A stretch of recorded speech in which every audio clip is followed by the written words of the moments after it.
오늘 본회의에서도 관철시키겠다는 뜻을 굽히지 않았습니다.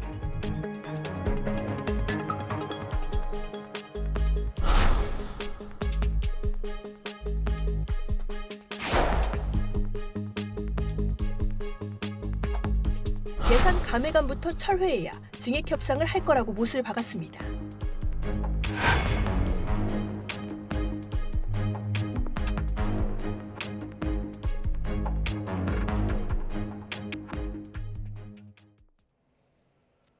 뉴스업 시작하겠습니다. 더불어민주당 박찬대 원내대표가 기자간담회를 열고 오늘 본회의에서 야당의 감액 의견만 반영한 내년도 예산안을 단독 처리하겠다고 밝혔습니다. 막판 협상 가능성은 열어뒀지만 국민의힘 추경호 원내대표는 단독 처리된 안을 철회하고 사과하지 않으면 추가 협상은 없다고 선을 그었습니다. 이준엽 기자가 보도합니다. 국회 예산결산특별위원회에서 야당 감액안을 단독 처리한 민주당. 오늘 본회의에서도 관철시키겠다는 뜻을 굽히지 않았습니다. 정부 여당이 전향적인 태도를 보이면 추가 협상의 여지는 있지만 아무 대응도 하지 않는다면 더 많은 감액도 가능하다고 으름장을 놨습니다. 여당과의 합의가 불발되고 기재부가 증액에 동의하지 않아 부득이하게 본회의에 감액 예산안을 상정하기로 하였습니다. 국민의힘도 민주당이 헌정사상 유례없는 막가파식 행패를 부리고 있다며 물러서지 않았습니다. 민주당이 먼저 예결위 단독 처리를 사과하고 감액안을 즉각 철회하지 않으면 그 어떤 추가 협상에도 나서지 않을 거라고 선을 그은 겁니다. 야당의 무리한 예산 증액 요구 수용을 급박할 의도라면 그런 꼼수는 아예 접기 바랍니다. 여야가 극적 타결을 이룰 경우 예산안 처리를 미루는 것도 가능하지만 합의 불발 시 헌정사상 처음으로 여야 합의가 안 된 야당만의 감액안이 처리될 가능성도 배제할 수 없게 됐습니다. 일단 이재명 대표와 박찬대 원내대표 등 야당 지도부는 협상의 여지를 뒀고 우원식 국회의장도 만찬 회동을 제안하며 중재에 나섰지만 추경호 원내대표는 들러리를 서지는 않을 거라며 우 의장 제안을 사실상 거절했습니다. 증액이 필요하면 이번에 소정안 내면 돼요. 그래 하시겠어요. 원안이 바뀐 것뿐이 아니죠. 조건이 선행되지 않으면은 만찬 대화 의미가 없다.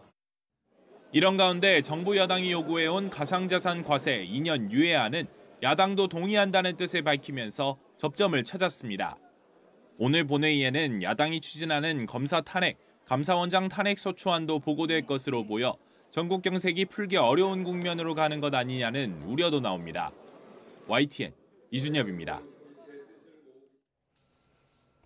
더불어민주당이 국회 예산결산특별위원회에서 감액 의견만 반영해 처리한 내년도 예산안에서 국회 몫의 특수활동비와 특정 업무 경비는 그대로 유지된 것으로 나타났습니다. 내년도 예산안 수정안을 보면 국회 특활비 9억 8천만 원과 특병비 185억 원은 정부안대로 반영됐습니다. 앞서 민주당은 특활비와 특경비가 불투명하게 집행되고 있다면서 대통령 비서실과 검찰, 경찰, 감사원 등의 관련 예산은 전액 삭감했습니다. 대통령실은 다수당의 횡포라고 비판했습니다. 문제가 발생하면 민주당의 책임이 돌아갈 거라고 경고하고 여당의 주장대로 야당이 단독 감액안부터 철회해야 협상에 나서겠다고 밝혔습니다. 강민경 기자입니다. 민주당이 감액만 반영한 예산안을 처리하겠다는 뜻을 굽히지 않자 대통령실은 야당이 입법 폭주에 이어 예산 폭주를 강행하고 있다고 날을 세웠습니다. 특히 수사기관의 특활비와 예상치 못한 재난 상황에 대비하는 예비비를 삭감한 건 사실상 국가 기능을 마비시키는 행동이라고 비판했습니다. 예비비를 대폭 삭감해 여름철 재해, 재난에 즉각 대응할 수 없도록 하는 등 국가의 기본적 기능 유지에도 막대한 지장이 초래됩니다. 대통령실은 민주당의 내년도 예산안대로라면 미국의 신행정부 출범 등 통상 환경 변화에 대응도 어려워진다고 우려했습니다. 야당의 일방적인 예산 삭감으로 인해 민생, 치안, 외교 등의 문제가 생기고 국민들에게 피해가 발생될 경우 이는 전적으로 야당, 민주당의 책임임을 밝힙니다. 예산 증액이 필요하면 정부가 수정안을 내라는 민주당의 요구에는 예산 감액안부터 철회해야 증액 협상을 할 거라고 못을 박았습니다. 국민의힘 추경호 원내대표와 입장을 같이 하며 선 예산안 철회 방침을 분명히 한 겁니다. 대통령실은 감액에 의의가 있으면 추경을 편성하란 야당 주장엔 그 정도 사유가 있으면 내년 예산안에 최대한 넣는 게 합리적이라고 맞받았습니다. 복수의 대통령실 관계자들도 내년 초 추경을 편성하는 건 불가능하다는 입장인 만큼 정부의 재정 기조가 변화할 가능성은 현재로선 적다는 평가가 나옵니다. YTN 강민경입니다. 네, 더불어민주당은 대통령실이 감액 예산안으로 민생과 치안, 외교에 문제가 생기면 전적으로 야당 책임이라고 반발하자 또 뻔뻔하게 적반하장을 시전했다고 비판했습니다. 강유정 원내대변인은 논평을 내고 정부 여당이 협상 테이블도 걷어차고 감액안 철회 없이는 증액이 없다고 어깃장이니 한심할 따름이라며 이같이 지적했습니다. 네, 국민의힘은 오늘 애초 예고했던 오후 시간보다 앞당겨서 오전 10시에 비상의원총회를 개최하기로 했습니다. 추경호 원내대표는 의원 공지를 통해 최근 전국 현안 논의를 위해 의총을 연다며 엄중한 상황을 고려해 한 명도 빠짐없이 참석해달라고 당부했습니다. 민주당이 단독 감액안을 강행 처리하겠다는 뜻을 내비친 만큼 관련 대응책과 함께 검사, 감사원장 탄핵 소추안 대응 방안도 논의될 전망입니다. 전북 전주에서 고속도로를 달리던 승용차가 차선을 변경하다 옆 차로에 차량을 들이받았습니다. 2차 사고까지 발생하면서 차량 7대가 연달아 부딪혔는데 6명이 다쳤습니다. 밤사이 사고 소식 손효정 기자가 전해드립니다.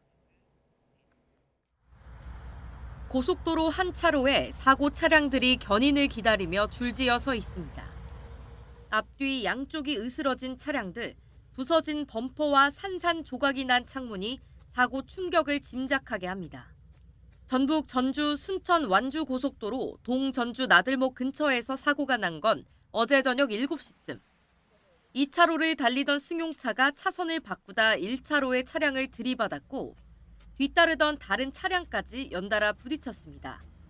사고 여파로 정체가 빚어지면서 30분 뒤 차량 넉 대가 연쇄 추돌하는 2차 사고까지 발생했습니다. 차량이 정체되니까 그 정체된 그 맨 뒤에 후미 쪽에서 이제 차량 4대가 이제 연속으로 이렇게 이제 차량이 이제 충격으로 밀리면서 앞에 차까지 밀리면서 이렇게 충돌된 건이거든요. 차량 7대가 부딪히면서 2차 사고 운전자 1명이 발목이 부러지는 등 모두 6명이 다쳤습니다. 경찰은 음주 운전자는 없었다며 블랙박스와 운전자 진술 등을 토대로 정확한 사고 원인을 조사하고 있습니다. 비슷한 시각 전남 보훈군 녹동항 부두에선 배에서 내리던 50대 선장 A씨가 발을 헛디뎌 바다에 빠졌습니다. 의식 이상! 신고를 접수한 해경이 곧바로 구조에 나섰고 A씨는 저체온 증상을 보인 것 말고는 크게 다치지 않았습니다. 교통사고 인명피해도 잇따랐습니다.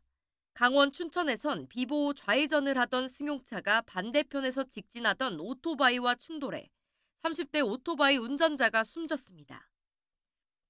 철원에선 국도를 건너던 79살 남성이 승용차에 치여 심정지 상태로 병원으로 옮겨졌습니다. 경찰은 무단 횡단으로 사고가 난 것으로 보고 정확한 경위를 조사하고 있습니다. YTN 손효정입니다. 오늘 새벽 5시쯤 경기도 광명시에 있는 2층짜리 빌라 2층에서 불이 나서 20분 만에 꺼졌습니다. 주민 6명이 서둘러 대피하며 인명피해는 발생하지 않았습니다. 소방당국은 냉장고에서 불이 시작됐다는 신고를 바탕으로 화재 원인을 조사하고 있습니다. 초등학교 근처를 지난다는 이유로 열 수송관 매설공사 관련 허가를 거부한 건 위법이라는 법원 판단이 나왔습니다. 수원지방법원은 한국난방공사가 오산시를 상대로 낸 도로 점용 허가 거부 처분 취소 소송에서 원고 승소로 판결했습니다. 재판부는 어린이 보호구역을 지나간다는 이유로 다른 도로를 개설해 공사하라고 요구한 건 오산시의 권한을 넘어섰고 수송관 공사 자체도 지역 냉난방 공급이라는 중대한 공익 목적이 인정된다고 판시했습니다. 중증 지적장애인에게 3년간 하루 14시간씩 일을 시키고 거액의 임금을 착취한 혐의로 기소된 중식당 사장이 1심에서 징역형을 선고받았습니다. 서울중앙지방법원은 준사기와 장애인복지법 위반 혐의 등으로 기소된 60대 조모 씨에게 징역 4년을 선고했습니다. 조 씨는 2021년 1월부터 지난해 10월까지 50대 중증 지적장애인 A씨에게 하루 14시간씩 주 6일 식당 청소와 포장 일을 시킨 뒤 임금 9천여만 원을 주지 않은 혐의를 받습니다.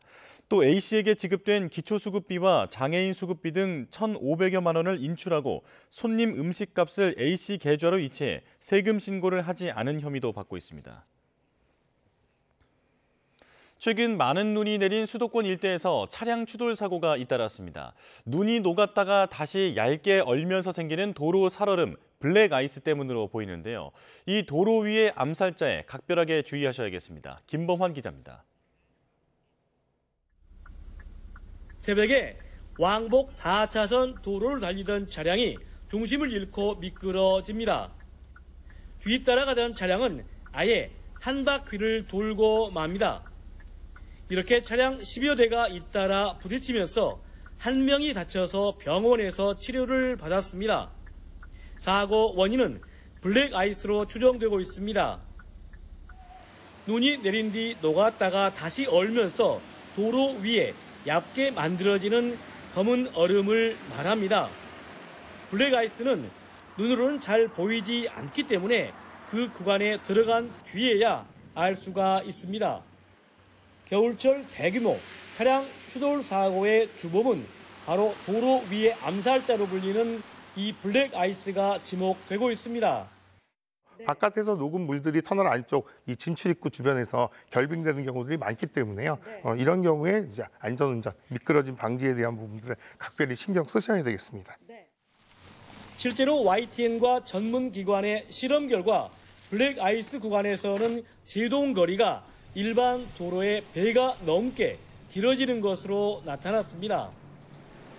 이번 주에도 본격적인 겨울 추위와 함께 전국 곳곳에 눈과 비가 예보돼 빙판길 우려가 큽니다. 또 올 겨울엔 이번처럼 습식 폭설이 잦아질 거란 관측도 나옵니다. 전문가들은 겨울철 비나 눈이 올 땐 대중교통을 이용하고 부득이하게 운전하게 되더라도 반드시 속도를 줄여서 운행해야 한다고 조언했습니다. YTN 김범환입니다. 기록적인 11월 폭설로 쌓인 눈에 공장과 비닐하우스, 축사 등이 속절없이 무너져 내렸습니다. 경기도 시설 피해만 5천 건을 넘었는데 복구까지 상당한 시일이 걸릴 것으로 보입니다. 김희영 기자입니다. 제 모양을 잃고 풀썩 내려앉은 지붕 위에 눈이 한가득 쌓여 있습니다. 650제곱미터에 이르는 가설 건축물이 무너진 건 지난달 27일 폭설이 내린 첫날 밤이었습니다. 보시는 것처럼 기둥은 뽑힐 듯 쓰러지고 철근은 꺾였습니다. 무너진 천장 위로 쏠린 눈이 아직 녹지 못한 채 쌓여 있는데요. 장비 역시 전혀 치우지 못해 사고 당시 모습 그대로입니다. 붕괴 직전에 작업자가 밖으로 뛰쳐나와 다친 사람은 없었지만 복구가 문제입니다. 잔해를 치우고 건물을 다시 올리려면 좋기 2달은 걸려 생산 계획에 차질이 막심합니다. 견적받으니까 1억 원 달라고 하더라고요. 2년 반밖에 안 됐는데 똑같이 지으려면 뭐 한 2달은 걸릴 거예요. 10km 정도 떨어진 다른 공장입니다. 재활용 토사를 보관하는 가설 건축물이 서 있었던 곳인데 지금은 흔적도 남지 않았습니다. 철거는 마쳤지만 역시 복구까진 갈 길이 멉니다.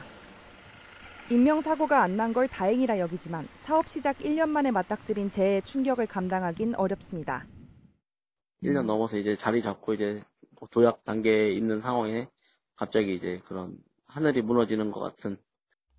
117년 만의 폭설로 지금까지 경기도에서 집계된 시설 피해만 5,400여 건에 달합니다. 신고가 계속 늘면서 행정안전부도 복구대책 지원본부를 꾸리고 특별재난지역 선포를 검토하고 있습니다.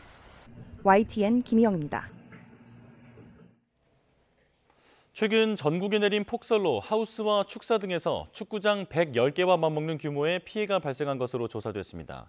농림축산식품부는 경기와 강원, 충청, 전북 등에서 110헥타르에 달하는 농업 분야 피해가 집계됐다고 밝혔습니다. 가장 큰 피해가 난 곳은 경기도로 시설 하우스 69헥타르와 축사 18헥타르가 무너지는 등 피해를 입었습니다. 농식품부는 응급 복구를 지원하며 피해 시설 손해평가와 피해 조사를 통해 보험금과 복구비를 신속히 지급할 계획입니다. 젤렌스키 우크라이나 대통령이 자국을 찾은 유럽연합 새 지도부를 만나 추가 무기 사용과 함께 북대서양 조약기구 나토 가입을 위한 지원을 촉구했습니다. 러시아는 EU 지도부 방문 이래도 공습을 벌인 데 이어 역대 최대 규모의 국방 예산을 확정하는 등 물러설 기미를 보이지 않고 있습니다. 런던에서 조수연 특파원이 보도합니다. 젤렌스키 대통령이 차에서 내리는 안토니우 코스타 신임 EU 정상회의 의장을 반갑게 맞이하며 포옹을 나눕니다. 코스타 의장을 비롯한 EU 새 지도부가 출범하자마자 우크라이나 키이우를 찾은 겁니다. 젤렌스키 대통령은 회동 후 공동 기자회견에서 러시아와 어떤 협상도 하기에 앞서 자국을 보호할 수 있는 무기가 더 필요하다고 강조했습니다. 또 전쟁을 끝내고 우크라이나가 생존하려면 북대서양 조약기구 나토 가입이 성사돼야 한다고 거듭 촉구했습니다. 그러면서 내년 1월 퇴임하는 미국 바이든 정부가 나토 가입 문제와 관련해 유럽 내 회의론자들을 설득할 시간이 아직 남아있다고도 덧붙였습니다. Україна ніколи на це не піде. Якщо це запрошення, то тільки повністю всіх територій. 코스타 상임의장은 EU가 우크라이나에 내년 한 해 동안 매달 15억 유로, 약 2조 2천여억 원을 지원할 방침이라고 밝혔습니다. This money comes from the proceeds of Russia's frozen assets and can also be used for military purposes. 이에 맞서 러시아는 올해보다 30% 가까이 늘어난 역대 최대 규모의 국방 예산을 확정했습니다.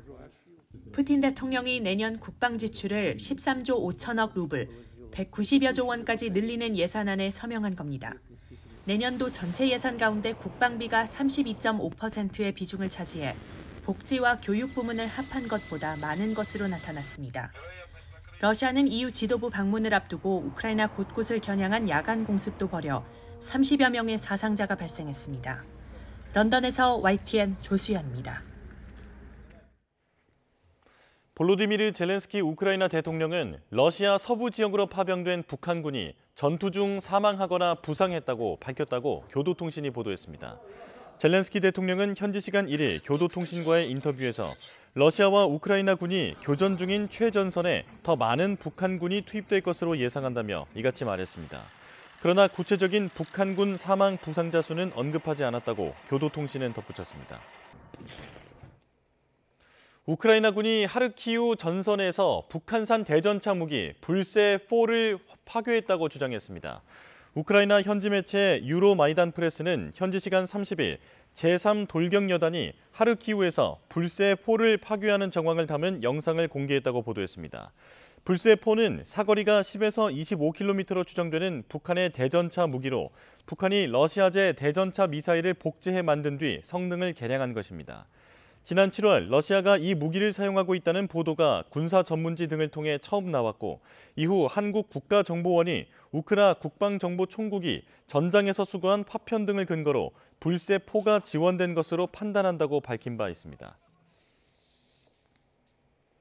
우크라이나 전쟁 중에도 북한을 방문한 러시아 국방장관이 1박 2일 방북 일정을 마치고 평양을 떠났습니다. 북한군 추가 파병 문제 등이 논의됐을 거라는 관측이 나오는데 러시아는 2차 세계대전 승리를 기념하는 내년 전승절 행사에 북한군을 초청했습니다. 이종환 기자입니다. 안드레이 벨로우소프 러시아 국방장관이 노광철 북한 국방상의 안내를 받으며 북한군 명예위병대를 사열합니다. 1박 2일 동안 북한 방문을 마치고 평양 순안공항을 출발한 건데 귀국길까지 북한의 극진한 대접이 이어졌습니다. 소련군을 추모하는 해방탑을 참배하고 김일성 생가인 만경대를 찾은 벨로소프 장관은 김정은 국무위원장도 직접 면담했습니다. 김정은 동지께서는 미국과 서방이 자국산 장거리 타격 무기들로 러시아 영토를 공격하게 한 것은 분쟁에 대한 직접적인 군사적 개입으로 되며 특히 벨로우소프 장관은 김 위원장과의 면담에서 내년 5월 9일 모스크바 붉은 광장에서 열리는 전승절 80주년 열병식에 북한군을 초청하겠다는 뜻을 전달했습니다. 러시아의 전승절은 1945년 소련의 2차 세계대전 승리를 기념하는 날로 군사력을 과시하는 대규모 열병식이 하이라이트로 꼽힙니다. 북한군의 러시아 파병과 김정은 위원장의 내년 방러 가능성이 제기되는 상황에서 제안한 초청이라 더 주목됩니다. 러우전쟁 특별군사작전의 승리를 선언하고 화려하게 열병식을 할 가능성이 있고 주석단에서 푸틴과 김정은이 같이 본다 그러면 양측 관계를 강화할 수 있고 대내적으로 과시할 수 있는. 이런 상황에서 북한 매체들은 북러 국방장관 회담에선 두 나라 군대 사이의 전투력 단결과 전략 전술적 협동을 강화해 나가는 문제가 토의됐다고 전했습니다. 구체적인 협의 내용이 공개되진 않았지만 북한의 추가 파병과 무기 지원, 러시아의 대가 제공 등 군사 협력 방안이 논의됐을 거란 분석이 나옵니다. 트럼프 행정부가 들어서기 1월 20일 이전까지의 이 전쟁 상황에 있어서 우크라이나가 어떻게 보면 협상에 나올 수밖에 없게끔 만드는 어떻게 보면 승리의 그 환경을 구축을 하는데 올인을 한다라고 봐야 돼요. 이와 함께 김 위원장이 벨로우소프 장관의 방북에 대해 양국의 방위력 강화와 안전 보장에 크게 이바지하는 계기가 될 거라고 발언한 것을 놓고 북러 간 연합훈련이 가시화할 수 있다는 분석도 나오고 있습니다. YTN 이종원입니다.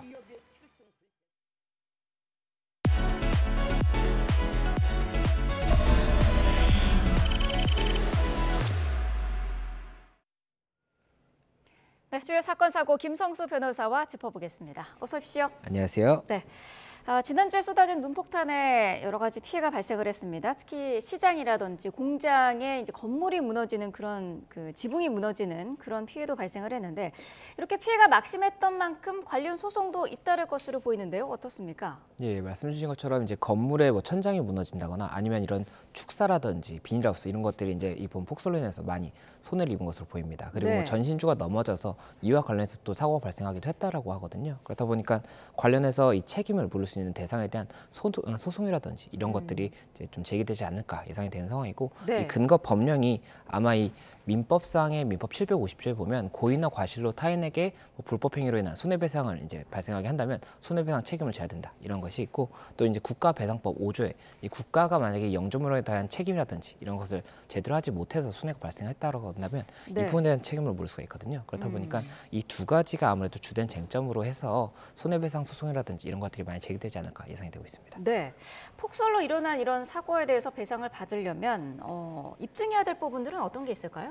예, 방금 말씀드렸던 뭐 민법 750조라든지 국가배상법 5조 같은 경우에 각각 이제 이 손해가 발생했다는 것을 증명을 해야 되고 이 네. 손해액을 특정을 해야 됩니다. 그리고 이 손해가 이번 폭설이라든지 이런 부분으로 인해서 발생한 부분이랑 그리고 이 폭설과 관련해서 이 국가의 어떤 책임이 있다는 부분이라든지 아니면은 내가 이 뭐 천장이 무너졌다 이런 경우 같은 경우에는 이분 뭐 이 부실 시공이라든지 이런 문제로 인해서 무너진 걸 수도 있지 않습니까? 뭐 네. 특정 하중을 견뎌야 되는 것인데 견디지 못했다 이런 게 있다라고 한다면 그 부분에 대한 뭐 부실 시공에 대한 사실관계 증명이라든지 이런 것들이 필요할 수가 있고 과거 사례 같은 경우에도 2014년에 이 기록적인 폭설로 인해서 이 천장이 무너지는 사고가 발생을 했었는데 네. 그때 당시에 그 건물의 시공이라든지 이런 과정에 하자가 있는 것이 발견이 돼서 시공사 그리고 뭐 하덕업체 이런 쪽에서 이제 손해배상 책임도 부담을 했던 것으로 알고 있거든요. 그렇다 네. 보니까 이 추후 소송에서도 이런 부분에 대한 증명이 가장 주된 쟁점이 아닐까 생각됩니다.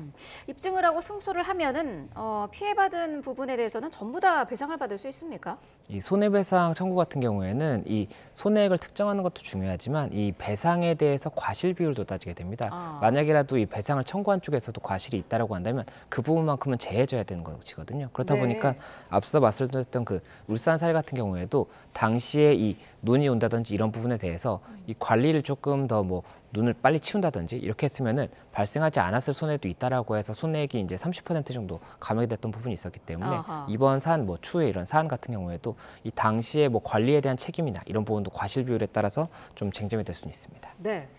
이번에 일어난 이런 사고들도 사실 미리 예견할 수 있었던 사고 아니냐 이런 이야기가 나오면서 국가나 지자체에서 사전에 좀 대처를 해야 됐어야 되는 거 아니냐 이런 지적이 계속 있거든요. 어떻게 보시나요? 예, 말씀 주신 것처럼 만약이라도 이 국가나 지자체에서 이런 사전 대책을 하지 않아서 발생한 손해가 있다라고 한다면 네. 이에 대해서는 이제 국가배상법에 따른 책임을 물을 수가 있을 것입니다.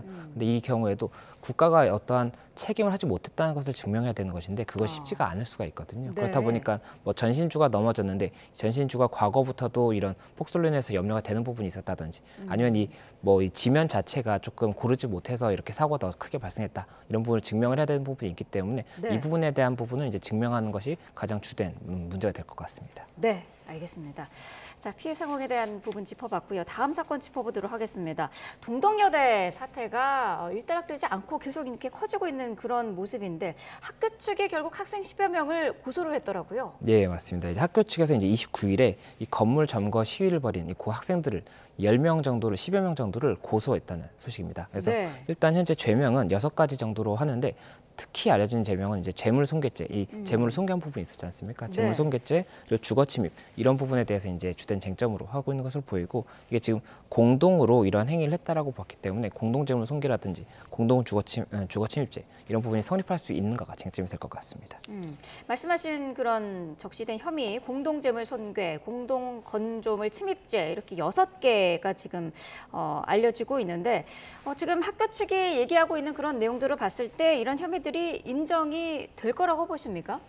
일단 지금 현재 고소를 진행한 11명 정도라고 이제 알려져 있는데 네. 이 11명에 대해서 전부 다 책임 인정될지는 봐야 될 것 같습니다. 지금 그리고 만약에 인정이 된다고 하더라도 각각의 행위가 다를 수가 있거든요. 지금 네. 누군가는 이 건물을 이제 점거를 하는 과정에서 주거 침입을 하고 퇴거 불응을 하는 이런 행위가 있을 수가 있을 것이고 또 누군가는 락카를 이제 칠한다든지 아니면 이 동상 자체에 대해서 이제 좀 손괴를 하는 행위가 영상에 이제 있었거든요. 그러다 네. 보니까 이런 행위를 한 사람도 있을 것이고 그래서 각각의 책임이 조금 다를 수가 있을 것이고 그 가담의 정도라든지 이런 부분에 따라서 책임이 달라질 수가 있습니다. 그리고 또 이 부분 11명에 대한 처벌로 끝날 것인지 아니면 관련해서 방조자라든지 교사범이 있다라고 한다면 이 부분에 대한 책임까지 물을지는 조금 더 지켜봐야 될 것 같습니다. 혐의가 인정이 되면 학생들 같은 경우에는 어떤 처벌을 받게 될까요?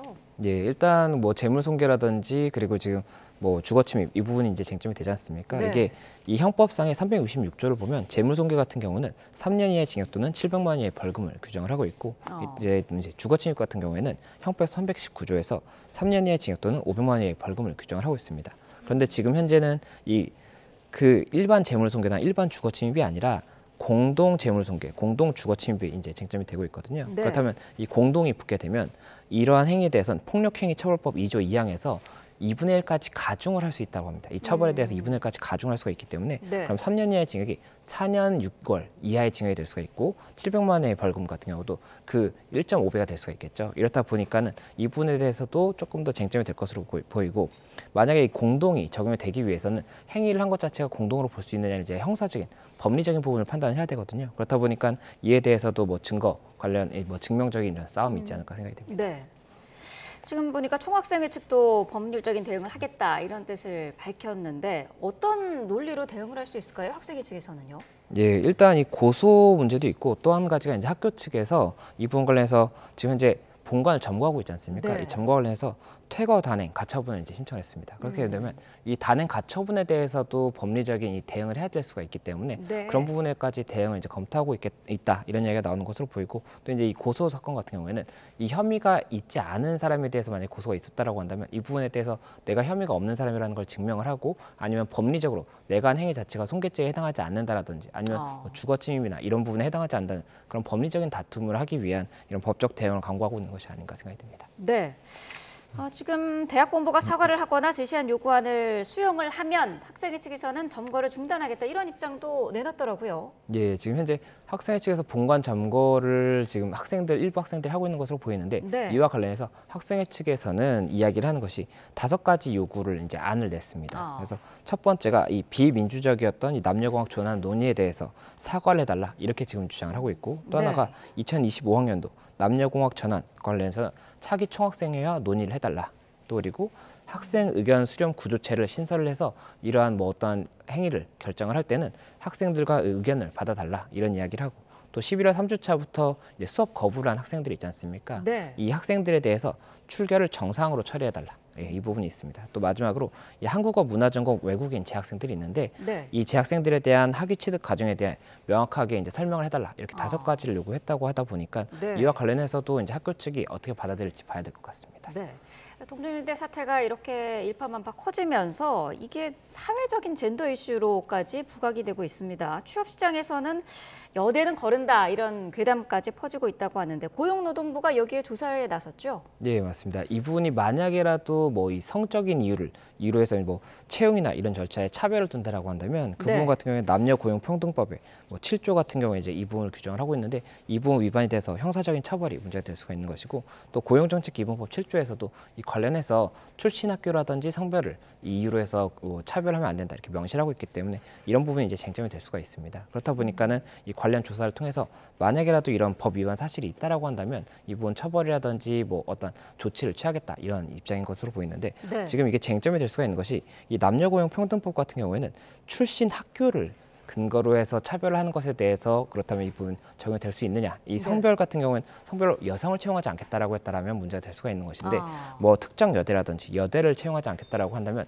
이게 과연 이 법에 해당할 수 있는지가 쟁점이 될 수가 있을 것이고 또 이제 고용정책기본법에서는 출신 학교 자체를 이유로 차별하면 안 된다고 명시를 하고 있는데 이 부분은 뭐 법적인 형사적인 처벌은 없거든요. 그렇다 보니까 만약 이 부분 사실조사를 통해서 출신 학교에 대한 부분이 쟁점이 된다고 하더라도 이에 대해서 어떤 조치를 취할 수 있는지가 또 한번 쟁점이 될 수가 있기 때문에 이 두 가지에 대해서 일단 사실관계가 확인이 되고 그 다음에 법리 적용이 될 수 있는지를 검토하지 않을까 생각이 됩니다. 네. 자, 법적인 싸움으로까지 번진 동종유대 사태 짚어봤고요. 다음 사건으로 넘어가 보겠습니다. 이번에는 영상이 있어서요. 영상 같이 보면서 이야기를 나눠보도록 하겠습니다. 네. 경찰청에서 이제 올린 영상인데요. 뻔뻔스러운 자백 뒤에 숨겨진 진실이라는 제목의 영상입니다. 어떤 내용의 영상인가요, 변호사님? 예, 지금 영상을 보시면 이 남성이 지금 검찰에 이제 검거가 된 다음에 이 검거 과정에서 굉장히 협조를 많이 합니다. 얼굴도 이제 이 사람이 맞느냐라고 하니까 확인도 하고 그리고 이제 수갑도 자발적으로 차는 그런 모습이 나와 있는데 예, 그 과정에서 지금 경찰이 이 영상을 보시면 검은색 가방을 하나 지금 들고 있습니다. 이게 이제 현장에 있었던 가방인데 이 부분을 조금 수상하게 여겼던 거죠. 그렇다 보니까 이제 경찰서에 가서 가방의 내용물을 확인을 하는데 휴대전화가 일단 2개가 발견이 됐었고 그리고 그 가방 하단에서 이 검은색 조그만한 이런 이 패키지 같은 게 발견이 됩니다. 그래서 이게 바로 마약이었던 겁니다. 그러니까 이게 지금 1g씩 이렇게 나눠서 던지기 수법이라고 해서 이렇게 조금 어떤 생활 장소에 숨기는 그런 방식이 있거든요. 그런데 지금 현재 경찰에서 본 부분은 이게 이렇게 1g씩 나눈 다음에 던지기 수법으로 이런 아파트나 이런 건물들에 숨기려다가 검거된 것으로 보인다. 이렇게 해서 현재 이 남성은 구속 상태에서 조사가 진행되고 있다는 그런 소식입니다. 네, 저희가 영상으로도 봤습니다만은 뭐 적극적으로 얼굴 확인을 해준다던가 뭐 순순히 죄를 시인하고 수갑 차주세요 이렇게 손까지 내밀고 이런 경우는 흔치 않은 일이잖아요. 예, 맞습니다. 아무래도 그렇기 때문에 경찰에서도 의심을 하고 있던 것으로 보입니다. 이게 굉장히 순순하게 이제 좀 검거가 됐었는데 이 남성이 처음에는 내가 이 아파트, 이 건물에 들어간 이유가 택배를 훔치러 왔다. 그리고 폐가전을 훔치러 왔다. 이렇게 지금 자백을 했다라고 하더라고요. 그렇다 보니까 이게 어쨌든 형사적으로 처벌이 되는 부분인데 너무 순순하게 이렇게 자백을 하지 않습니까? 그렇다 보니까 경찰에서 다른 목적으로 들어온 것이 아닌가 이렇게 의심을 했었고 이 우연히 발견한 가방을 통해서 이 뭐 어떠한 흉기라든지 이런 것들이 들어있을 수도 있기 때문에 확인을 하는 과정에서 이렇게 마약 관련 사건이 이제 검거가 됐기 때문에 이에 대해서도 경찰에서 굉장히 조금 좋은 이 촉이라고 하죠. 이 촉이라는 이런 것을 발동을 해서 결국에 이렇게 좋은 검거를 했지 않나 이런 이야기가 나오는 것 같습니다. 네, 이른바 그 던지기 수법이라고 하잖아요. 이 검거된 사람도 어쨌든 가방 안에 들어있던 그 마약류를 그 건물 안에 어딘가에 놓아둘 목적으로 이제 그랬던 것 같은데 여러 가지 던지기 수법들이 있는 것 같아요. 어떤 것들이 있을까요? 예, 던지기 수법이 이제 이 온라인이 아무래도 발달하다 보니까는 이제 발생하는 신규 마약 매수 방법이라고 볼 수가 있습니다. 이 던지기 수법이라는 것이 뭐 어떤 텔레그램에 이런 것들을 통해서 매수를 하겠다라고 하면 이 마약을 판매하는 쪽에서 어디에 숨겨놨으니 가져가라라고 이야기를 하는 것이고 이 던지기라는 것은 그 숨겨놓는 곳에 지금 이 마약을 뭐 1g 이런 식으로 해서 가져다 놓는 것을 던지기라고 하는 겁니다. 그래서 이게 굉장히 최근에 많이 이제 문제가 되고 있는 사건이고 그리고 실제 검거도 많이 이루어지고 있거든요. 그렇다 보니까는 이에 대해서도 이 이런 부분은 가볍게 생각하면 안 된다. 이런 이야기가 나오는 것 같습니다. 네. 자, 이번에 검거된 사람처럼 본인이 마약을 직접 하지는 않았습니다만 이렇게 전달책 역할만 해도 처벌이 굉장히 강화가 된 거죠? 예, 제가 이 판결문들을 봤습니다. 판결문들을 보면 이 마약류 관리법에 이 소지 행위, 운반 행위, 관리 행위 이런 것들을 다 이제 각각의 행위로 보고 있는데 네. 이 한 개의 사건으로 이제 검거가 된다고 하더라도 이게 한 번의 행위를 하는 게 아니라 여러 차례 이제 던지기를 하게 되고 그러면 또 이걸 던지게 하기 위해서 소지를 하게 되지 않습니까? 네. 그렇다 보니까 소지 행위에 대한 부분도 이제 사실관계가 확인이 되고 또 이제 이 부분 이게 던지게 하는 이런 과정에 대해서도 관리를 한 부분으로 봐서 또 처벌이 될 수가 있습니다. 그리고 네. 만약에 이 이득을 받는다거나 이렇게 되면 마약류 불법 거래 방지법에 따라서 또 이 부분 위반이 될 수가 있거든요. 그래서 이 부분 죄명이 굉장히 많이 이제 성립이 되고 네. 실제로 이렇게 그러면 처벌 수위가 높아질 수가 있기 때문에 이 부분 아무래도 뭐 실형이 선고된다거나 굉장히 조금 중하게 처벌이 되기 때문에 이 던지기를 하는 경우가 뭐 고액 알바다 이게 좀 뭐 큰일이 아니다 이렇게 생각해서 하는 것이 있는데 네. 만약에 검거가 된다면 굉장히 좀 중하게 처벌이 되기도 하고 또 만약에 받은 금액이 있다라고 한다면 이 부분에 대해서 추징이 다 이루어지거든요. 그렇다 보니까 아무런 소득도 없이 굉장히 좀 중하게 처벌이 될 수 있기 때문에 이런 부분에 대해서 자제하는 것이 중요할 것 같습니다. 네, 사실 뭐 SNS나 인터넷을 통해서 알바 구함 뭐 이런 거를 보고 이런 식의 범죄에 가담되는 경우도 많은데 어리다거나 초범이어도 처벌은 받는 거죠? 예, 맞습니다. 이 소년범 같은 경우에도 결국에는 실질적으로 이게 낮은 처벌이 아닌 굉장히 높은 수위가 처벌이 될 수밖에 없는 것이 이게 누가 행위를 한다고 하더라도 이 마약류가 유통되는 것 자체가 굉장히 사회적으로도 큰 문제가 될 수가 있는 것이고 네. 이것을 매수해서 이걸 투약하는 그 사람 입장에서는 누가 이것을 던지기를 했느냐가 중요한 것이 아니거든요. 그렇다 보니까 이 부분도 굉장히 중하게 처벌이 될 수가 있기 때문에 네. 이에 대해서도 뭐 내가 소년범이거나 초범이기 때문에 괜찮을 거야 이렇게 좀 가볍게 생각하면 안 될 것 같습니다. 네. 사실 최근에 우리나라 그 마약 범죄율 자체도 많이 높아지고 있어서 걱정인데 이런 마약 범죄 막으려면 어떤 대책들이 좀 더 필요할까요? 예, 아무래도 이게 과거에는 마약을 투약을 하면 큰일이 난다. 정말 중독에 대해서 큰일이 난다. 이렇게 좀 인식이 있었던 것으로 보이는데 네. 최근에는 그런 인식에 대한 부분이 많이 좀 무뎌진 것 같습니다. 그렇다 보니까 이렇게 투약자가 많기 때문에 더 범죄가 발생할 수도 있는 부분이 있거든요. 그래서 이 투약에 대해서도 조금 더 경각심을 제고할 수 있도록 어떤 홍보를 조금 더 적극적으로 해야 되는 것이 아닌가 생각이 듭니다. 네. 자, 사건 사고 소식 자세히 짚어봤습니다. 김성수 변호사와 함께했습니다. 오늘 말씀 감사합니다. 네, 감사합니다.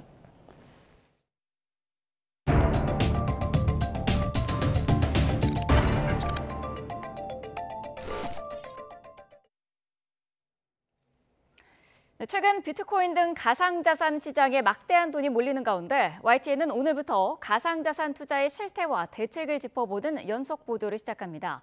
해외 가상자산 거래소에는 트럼프 미 대통령 당선인의 이름을 딴 코인들이 다소 등장했는데요. 시가총액이 200조를 넘겼다가 몇 분 만에 5억 원으로 폭락하는 일까지 벌어졌습니다. 자, 그런데 이 코인 매수할 수만 있었고 매도는 할 수 없었습니다. 양동훈 기자가 단독 보도합니다. 서울에 사는 A씨는 코인 투자를 위해 해외 사이트들을 살펴보다 아메리칸 트루 히어로라는 코인을 발견했습니다. 트럼프 당선인과 직접 관련이 없는데도 1코인이 아니라 1트럼프라는 단위를 쓰고 X, 옛 트위터에도 트럼프 당선인을 응원하는 글을 게시하며 투자자를 유인했습니다. 가벼운 마음으로 10만 원을 넣은 A씨는 가격이 크게 오르자 다시 팔아 이익을 보려 했지만 매도가 불가능했습니다. 팔라고 하는 버튼을 눌러봤더니 이 활성화가 차단이 된 거예요. 사지는 건 되고 팔아지는 건 안 되더라고요. 이후에도 가격은 매일 몇 배씩 치솟았고 어느새 A씨의 코인 지갑에 찍힌 돈은 억대를 돌파했습니다. 이 트럼프 코인은 일주일 동안 100만 배가 넘게 오르면서 한때 시가총액 240조 원을 달성했습니다. 국내 증시에 상장된 기업들과 비교하면 삼성전자 바로 다음 순위입니다. 그런데 이후 단 몇 분 만에 대폭락하면서 시가총액은 240조 원에서 5억 원이 됐고 한때 3억 7천만 원까지 불어났던 A씨의 코인 보유액은 700원으로 줄었습니다. 하지만 팔 수도 없으니 속수무책이었습니다. 처음에는 해킹이 아닌가 이런 생각을 했는데 그냥 쳐다보고 있는데 눈앞에서 그게 갑자기 증발이 됐더라고요. 지난 13일 처음 등장한 크립토 엠퍼러 트럼프 코인도 한때 개당 1,300원까지 올랐지만 고작 10여 분 만에 0.005원이 됐습니다. 이런 상황을 두고 내부적으로 코인을 사고 팔아 가격만 뻥튀기하는 자전거래가 의심된다는 지적도 나옵니다. 아주 계단식으로 떨어짐 없이 쭉 오르다가 한 번에 떨어지는 양상을 보였거든요. 거의 사기를 목적으로 만든 코인이 아닌가 강하게 의심하고 있습니다. 해외 코인 정보 사이트인 코인마켓캡에서 트럼프 당선인 이름을 검색했을 때 나오는 이른바 트럼프 코인은 모두 50여 개에 달합니다.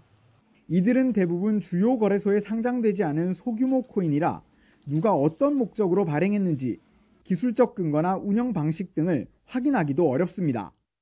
트럼프가 당선이 되고 나서부터 트럼프 관련 밈코인들이 기승을 부리고 있는데요. 상장되지 않은 코인들이 있기 때문에 규제의 사각이 있을 수밖에 없는. 트럼프 당선인의 이름을 악용한 코인을 잘못 샀다가 자칫 피해를 볼 수 있는 만큼 단순히 시세 변동만이 아니라 코인의 기술 배경 등 특성을 설명한 백서를 꼼꼼히 살펴보라고 전문가들은 조언합니다. YTN 양동훈입니다. 12월 2일 뉴스업 주일정 정리합니다. 내년도 예산안 처리 법정 시한인 오늘 국회 본회의가 예정된 가운데 야당의 감액 의견만 반영한 예산안이 강행 처리될지 주목됩니다. 민주당은 정부 여당의 전향적인 입장 변화가 없을 경우 야당 감액안을 처리하겠다는 입장인 반면 국민의힘은 감액안을 즉각 처리하지 않으면 추가 협상에 나서지 않을 거라고 맞서고 있습니다. 국민의힘은 본회의에 앞서 비상의원총회를 엽니다. 추경호 원내대표는 의원 공지를 통해 최근 전국 현안 논의를 위해 의총을 연다며 엄중한 상황을 고려해 한 명도 빠짐없이 참석해달라고 당부했습니다. 여의정 협의체가 3주 만에 좌초되는 가운데 의료계 최대 단체인 대한의사협회의 신임 회장 선거가 본격화합니다. 전공의와 의대생을 포함한 의협 비상대책위의 강경 기조가 차기 집행부까지 이어질지 관건입니다. 조합원 투표에서 72%라는 압도적인 찬성률로 쟁의권을 확보한 포스코 노조가 파업 출정식을 엽니다.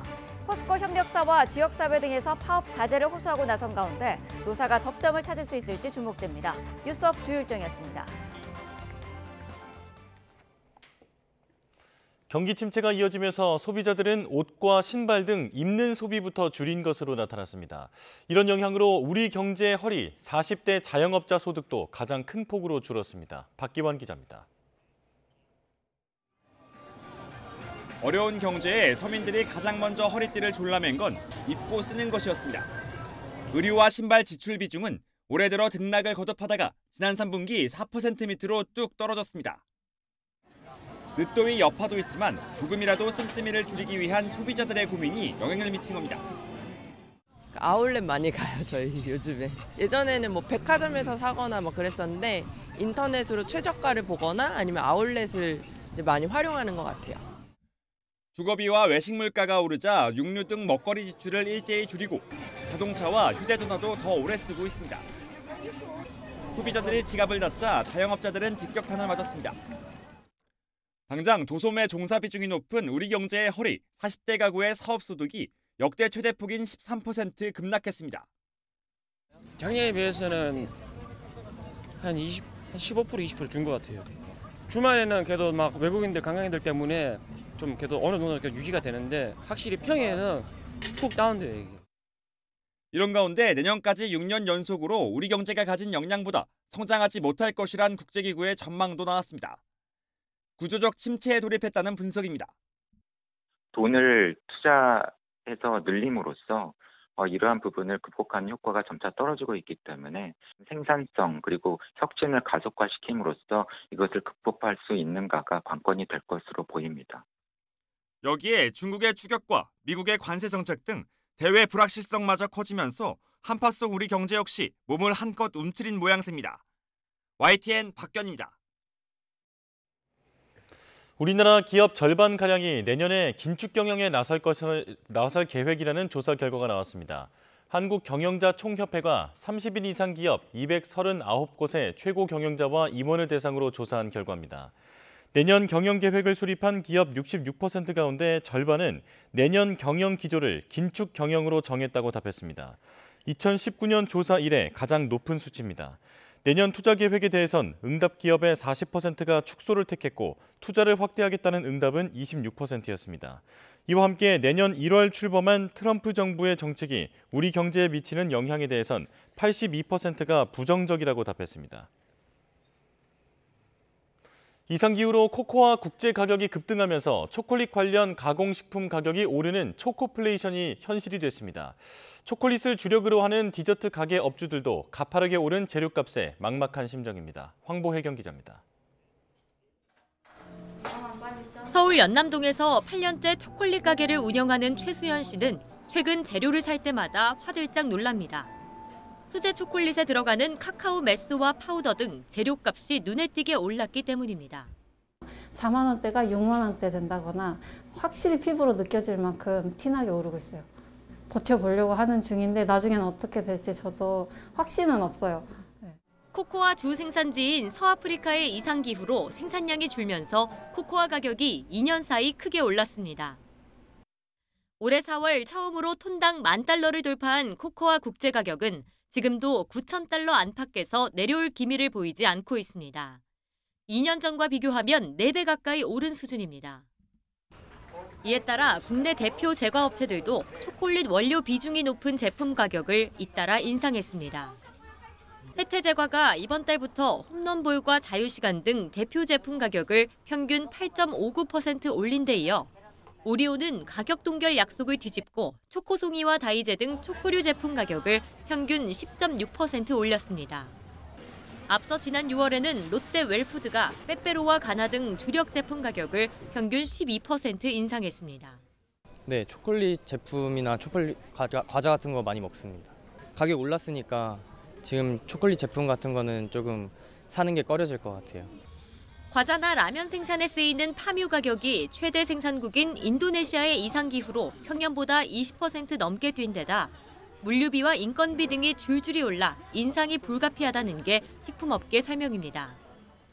당분간 원재료 가격 회복이 쉽지 않은 상황에서 연말 성수기를 노린 식음료 업계가 도미노 가격 인상에 나설 것이란 전망도 나옵니다. YTN 황보혜경입니다. 한국은행이 지난 10월부터 기준금리를 내렸지만 예금과 대출의 금리 차이, 이른바 예대 금리 차는 더 벌어진 것으로 나타났습니다. 은행연합회 소비자 포털을 보면 지난 10월 5대 은행의 신규 가계대출 예대 금리 차는 평균 1.04%포인트로 집계됐습니다. 지난 8월부터 석 달 연속 상승입니다. 금리 인하기엔 시장 금리가 떨어지면서 예대 금리 차가 축소되는 것이 일반적이지만 은행들이 금융당국의 압박에 대출 금리를 높이며 가계대출을 조인 결과로 분석됩니다. 예대 금리 차가 크다는 것은 은행이 얻는 수익이 그만큼 크다는 뜻으로 NH농협은행이 1.2%포인트로 가장 높았고 우리은행이 0.81%포인트로 가장 낮았습니다. 금융감독원은 한국인터넷진흥원, 이동통신 3사와 함께 투자 스팸 문자 차단 방안을 마련해 이번 달 시행한다고 밝혔습니다. 우선 한국인터넷진흥원의 스팸 전화번호 블랙리스트 제도 적용 범위를 투자 유인 스팸 문자로 확대합니다. 이동통신사들은 여과 서비스에 투자 관련 차단을 강화하기로 했습니다. 금감원은 이를 통해 투자 유인 유형의 스팸 문자를 20%가량 추가 차단할 수 있을 것으로 전망했습니다. 미끼 문자, 이른바 스미싱 시도에 속기 쉬운 고령층 등 디지털 취약계층이 휴대전화를 개통할 때 악성 사이트 접속을 원천 차단하는 기능이 도입될 전망입니다. 한국인터넷진흥원 측은 디지털 취약계층이 사용하는 스마트폰은 개통 단계부터 이용자가 자주 쓰고 안전하다고 검증된 사이트에만 접속하도록 설정하는 방안을 통신사와 협의 중이라고 밝혔습니다. 또 최근에는 이력서가 서류 전형에 합격했다는 등의 취업 준비생을 노린 신종 미끼 문자 사례가 발견되고 있어 각별한 주의를 당부했습니다. 가상자산 유예와 관련된 부분은 깊은 논의 끝에 추가적인 제도 정비가 필요한 때다라고 생각을 해서 가상자산 과세에 대한 2년간의 유예에 대해서 동의하기로 했습니다.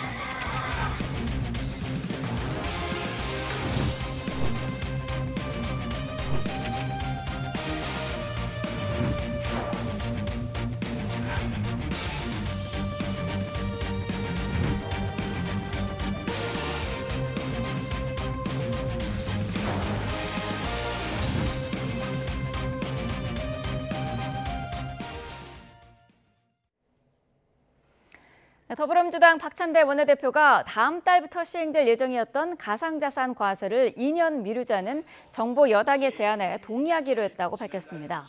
박 원내대표는 국회 기자간담회에서 깊은 논의 끝에 추가적인 제도 정비가 필요하다고 판단했다며 이같이 전했습니다. 다만 정부 여당이 주장해온 배당소득 분리과세 방안에는 초부자 감세의 완결판이므로 반대한다고 밝혔고 상속세 완화가 담긴 상속증여세법은 부결시킬 계획이라고 설명했습니다. 국민의힘 한동훈 대표는 더불어민주당이 가상자산 과세를 2년 유예하는 데 동의한다고 하자 국민을 이겨먹는 정치는 없다고 말했습니다. 추경호 원내대표도 기자간담회에서 민주당이 오락가락하다 여론에 굴복한 것 같다며 정부 여당은 일관되게 국가 간 정보 교류가 가능한 2027년부터 과세해야 한다고 제안해왔다고 강조했습니다. 대통령실은 민주당이 가상자산 과세를 2년간 유예하자는 정부 제안에 동의한다는 입장을 밝히자 환영의 뜻을 밝혔습니다. 대통령실 핵심 관계자는 어제 기자들과 만나 유예가 실제 실행된다면 투자자들에게 큰 도움이 될 거라며 이같이 말했습니다. 논란 속에 가상자산 과세 결국 2년 더 미뤄졌습니다. 시행을 한 달 앞두고 나온 유예 결정 어떤 이유인지 살펴보겠습니다. 가장 큰 이유는 아직 세금을 거둘 준비가 되지 않았다는 겁니다. 과세를 하려면 우선 투자자의 금융 정보부터 확인해야 하는데 국내 거래소 투자 정보는 국세청이 별 어려움 없이 취합할 수 있지만 해외 거래소 투자 정보는 업체의 협조가 필요한 상황입니다. 정부는 최근 2027년부터 주요 48개국 간 코인 거래 정보를 공유하기로 한 암호화 자산 보고 체계 다자 간 정보 교환 협정이 이루어진 만큼 이 시기에 맞춰서 해외 투자자의 금융정보 수집 체계를 모두 갖추겠다는 방침입니다. 관련법이 자리 잡을 때까지 시장 혼란을 최소화해야 한다는 이유도 있습니다. 지난 7월 시행된 가상자산 이용자 보호에 관한 법률, 이른바 가상자산법이 자리 잡을 때까지 시간이 필요하다는 논리인데요. 가상자산법은 코인 시세 조종 등을 적발하기 위해 거래소들을 규제하는 내용을 담고 있는데 아직 책임 소재나 과실 규명 등에 대한 정의가 명확하지 않다는 지적이 있습니다. 여기에 논쟁이 뜨거운 과세 문제까지 더해지면 가상자산 시장에 충격을 줄 수 있다는 우려가 나오고 있는 거죠. 그리고 과세 논의 시작부터 시장에서 제기됐던 투자자금 해외 유출 우려도 중요한 이유입니다. 치밀한 준비 없이 과세부터 시작하면 투자 정보 추적이 어려운 해외 거래소로 자금이 빠져나갈 거라는 전망이 나왔죠. 그렇게 되면 국내 시장이 위축될 뿐 아니라 조세 회피 가능성이 커지는 문제도 예상할 수 있습니다. 무엇보다 가상화폐 투자자의 대부분을 차지하는 젊은 층의 반대 목소리가 큽니다. 금융정보분석원의 조사에 따르면 지난 6월 말 기준 국내 가상자산 투자자는 788만 명인데 이 중 30대 이하가 48%, 40대까지 포함하면 76%나 됩니다. 이들은 주식에 대한 금융투자소득세는 유예하면서 코인에 과세하는 것은 명백한 차별이다. 젊은 층의 자산 증식 수단을 뺏겠다는 것이라면서 반발해 왔는데요. 정치권이 시행을 한 달 앞두고 유예로 돌아선 건 이들의 표심을 의식하지 않을 수 없었다는 분석입니다. 결국 이렇게 2년 더 미뤄진 가상자산 과세, 조세 원칙과 시장의 예측 가능성을 위해서 정교한 대책 마련이 필요해 보입니다.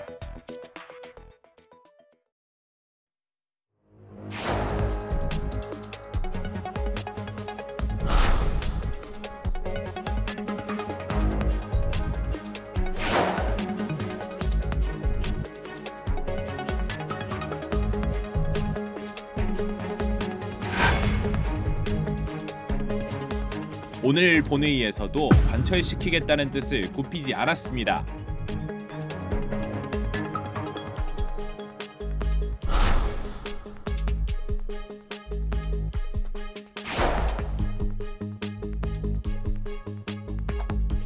예산 감액안부터 철회해야 증액 협상을 할 거라고 못을 박았습니다.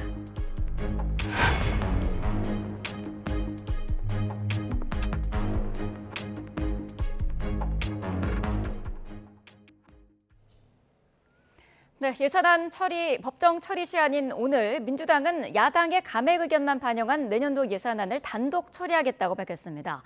막판 협상 가능성은 열어뒀지만 국민의힘은 단독 처리된 안을 철회하고 사과하지 않으면 추가 협상은 없다고 선을 그었습니다. 이준엽 기자가 보도합니다. 국회 예산결산특별위원회에서 야당 감액안을 단독 처리한 민주당. 오늘 본회의에서도 관철시키겠다는 뜻을 굽히지 않았습니다. 정부 여당이 전향적인 태도를 보이면 추가 협상의 여지는 있지만 아무 대응도 하지 않는다면 더 많은 감액도 가능하다고 으름장을 놨습니다.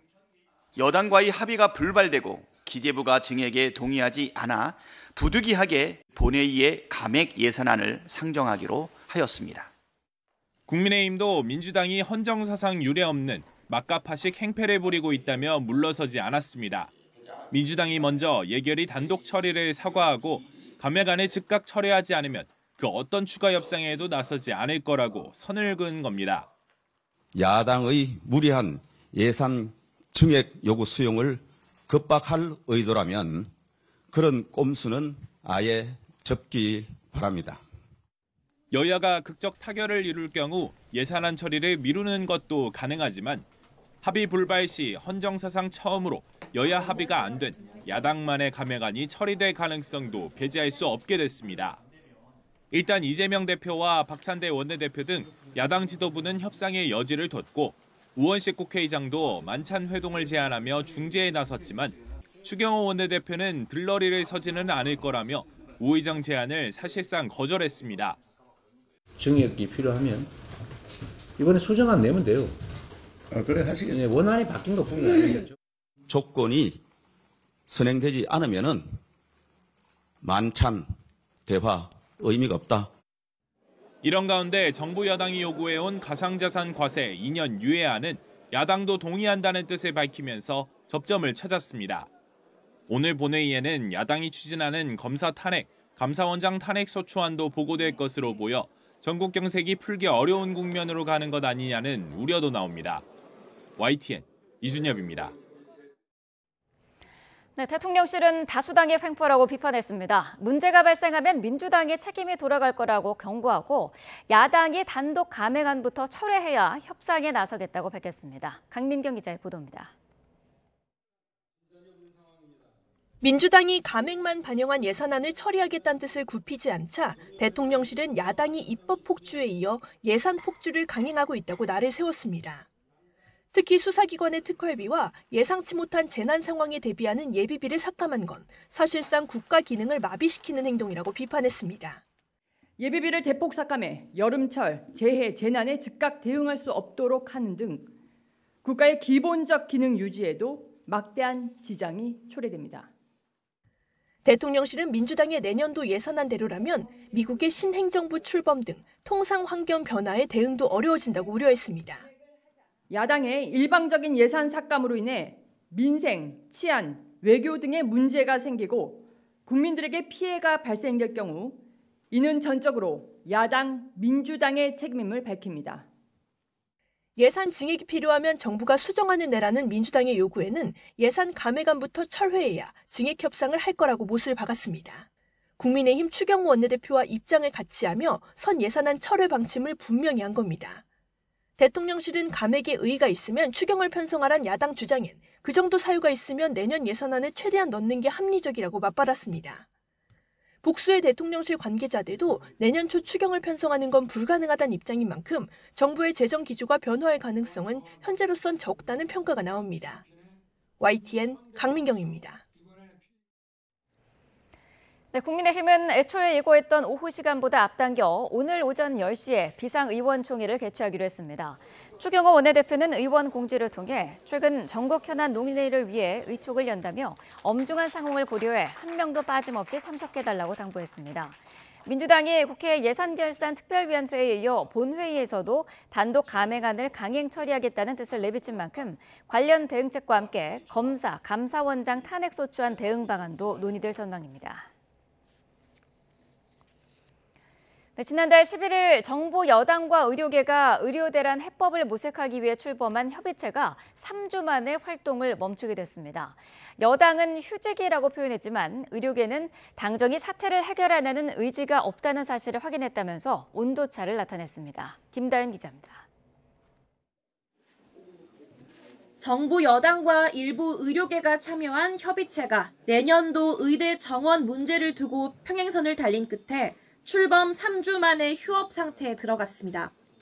당정은 당장 오는 6일 수능 성적이 발표되는 상황에서 의료계 요구는 입시 현장의 혼란이란 현실적 어려움과 법적 문제도 걸려 있어 수용하기 어려웠다고 설명했습니다. 당분간 공식적 회의를 중단하고 휴직기를 갖기로 하였습니다. 휴직기 중에도 의료계를 포함한 참여 당사자 간의 대화는 지속될 예정입니다. 2026학년도 증원을 두고도 일단 보류하자는 의료계와 논의는 이뤄져야 한다는 정부가 접점을 찾지 못했다고 전했습니다. 결국 당분간 숨고르기에 들어가며 물밑 협상에 힘을 쏟겠다는 게 정부 여당의 구상입니다. 대한의학회와 의대협회는 의료계 내부의 따가운 시선에도 여의정 협의체에 참여했지만 정부의 태도 변화는 없었다고 날을 세웠습니다. 수시 미충원 인원의 정시 2월 제한과 예비 합격자 축소, 학생 선발의 자율성 보장 등 내년도 증원 문제 해법도 충분히 현실적이었다는 주장입니다. 이들은 정부 여당의 유연한 태도가 전제돼야 향후 협의체 참여 여부를 논의해보겠다는 강경한 입장과 함께 야당을 향해 방관자란 쓴소리도 빠뜨리지 않았습니다. 정부와 여당이 이 사태를 해결하고자 하는 의지가 없다는 사실을 확인한 지금 협의체 참여를 중단할 수밖에 없는 참담한 결정을 내리게 되었습니다. 야당과 전공의 단체 등 핵심 의료단체가 빠진 채 출범하며 그 한계성이 적지 않다는 지적을 받아온 여야의정 협의체. 당정은 신뢰 회복 측면에서 진전이 이뤄졌고 의료단체 역시 의대생 휴학 승인 같은 성과도 있었다고 자평했지만 성탄 선물 등 연말까지 가시적인 성과를 내겠다는 목표는 무색해졌다는 비판을 피하기 어려워 보입니다. YTN 김다현입니다. 여의정 협의체가 의료단체 참여 중단으로 좌초되자 의료계에서는 내년도 의대 모집 중단과 정부의 태도 변화를 촉구하는 목소리가 나왔습니다. 박단 대한전공의협의회 비상대책위원장은 자신의 SNS에 현재로서 최선은 2025년도 의대 모집 정지라며 기존 입장을 재차 강조했습니다. 이어 윤석열 대통령이 아집으로 여기까지 왔다면서 이제 전적으로 정부와 여당의 책임이라고 덧붙였습니다. 감사원이 오늘 최다령 사무총장 주재로 긴급 브리핑을 열고 더불어민주당이 최재해 감사원장 탄핵 소추를 추진하는 데 대해 입장을 밝힙니다. 최 사무총장은 긴급 브리핑을 통해 민주당의 감사원장 탄핵 추진에 대해 거듭 비판하고 야권 등에서 제기하는 대통령실 관저 감사 부실 의혹에 대해 반박할 것으로 보입니다. 앞서 최 감사원장은 지난달 29일 야당의 탄핵 추진에 대해 헌법 질서 근간을 훼손하는 정치적 탄핵이라며 강한 유감을 표명했습니다. 더불어민주당이 감사원장과 검사 탄핵을 추진하는 가운데 보수 시민단체가 이재명 대표 등을 검찰에 고발했습니다. 서민민생대책위원회는 어제 서울 남부지방검찰청에 이재명 대표와 박찬대 원내대표, 정청래 법제사법위원장을 직권남용 혐의 등으로 수사해달라는 고발장을 제출했습니다. 단체는 이창수 서울중앙지검장 등에 대한 탄핵 추진은 직무를 정지시켜 수사를 늦추고 국정을 마비시키려는 의도가 있다고 주장했습니다. 더불어민주당은 명태균 씨가 실질적으로 운영한 것으로 알려진 미래한국연구소가 윤석열 대통령 관련 여론조사를 수행하면서 여론조사 업체에 P&R에 작성해준 채무이행각서 실물을 공개했습니다. 지난 2022년 7월 31일에 작성된 것으로 돼 있는 해당 각서는 미래한국연구소가 P&R에 미수금 6,100만 원을 갚겠다는 약속을 지키지 못하고 있다는 내용입니다. 특히 각서에는 미래한국연구소가 당시 윤석열 후보 부인인 김건희 여사에게 돈을 받을 게 있다며 대선 중이라 받는 게 어려우니 대선 이후 김 여사한테서 돈을 받아 미수금을 모두 갚겠다고 약속했다고 쓰여 있습니다. 국가가 5.18 민주화운동 피해자와 유공자에게 정신적 손해배상금 430억 원을 지급해야 한다는 대법원 판결이 확정됐습니다. 지난 2021년 5.18 피해자들이 정신적 손해배상을 추가로 청구할 수 있다는 헌재 결정이 나온 이후 관련 소송이 잇따르고 있습니다. 신지원 기자입니다. 5.18 광주 민주화운동 피해자 800여 명이 정부를 상대로 정신적 피해를 배상하라며 낸 소송에서 최종 승소했습니다. 지난 9월 서울고등법원은 국가가 5.18 피해자에게 약 430억 원을 배상하라고 판결했는데 대법원은 본안 심리를 거치지 않고 원심을 그대로 확정했습니다. 정신적 고통을 사법부에서 이해를 해줬다고 해서 대단히 만족스러워하고 있습니다. 그러니까 어린 시절에 피해를 당해서 인생을 제대로 준비도 못했다는 이 특징을 굉장히 많이 반영해 주신 것 같고, 정부는 다른 사례들에 비해 위자료가 지나치게 많다고 주장했지만 받아들여지지 않았습니다. 법원은 피해자가 연행, 구금된 경우 하루 30만 원씩, 상해나 장해를 입은 경우엔 더 많은 위자료를 인정했습니다. 피해 사실이 입증되지 않거나 중도 취하한 사람은 제외됐습니다. 5.18 피해자들의 손해배상 소송은 2021년 헌법재판소 결정 이후 잇따르고 있습니다. 헌재가 과거 지급된 5.18 보상금은 정신적 손해를 고려하지 않아 추가 배상 청구를 금지한 건 위헌이라고 판단했기 때문입니다. 그러나 우리는 처음부터 배상이라는 용어를 쓰지를 못했습니다. 뒤늦게나마 헌법재판소에서 정신적 피해 보상을 해야 된다라고 판결이 나와서 이번 판결로 국가의 배상 책임이 재확인된 가운데 손해배상 범위를 더욱 명확히 하도록 입법 보완이 필요하다는 지적도 나옵니다. YTN 신지원입니다. 공천 개입 의혹을 수사하는 검찰이 의혹의 핵심 인물인 명태균 씨를 불러 조사합니다. 창원지방검찰청은 오늘 명 씨를 불러 공천 개입 의혹 관련 내용을 집중적으로 추궁할 것으로 보입니다. 검찰은 내일 명 씨와 김영선 전 의원을 함께 구속 기소할 방침을 세운 것으로 알려졌습니다. 현행 60살인 정년을 65살까지 연장할 경우 기업이 연간 30조 원 넘는 고용 비용을 추가 부담한다는 주장이 나왔습니다. 한국경제인협회는 이 같은 내용이 담긴 정년 연장에 따른 비용 추정 및 시사점 보고서를 발표했습니다.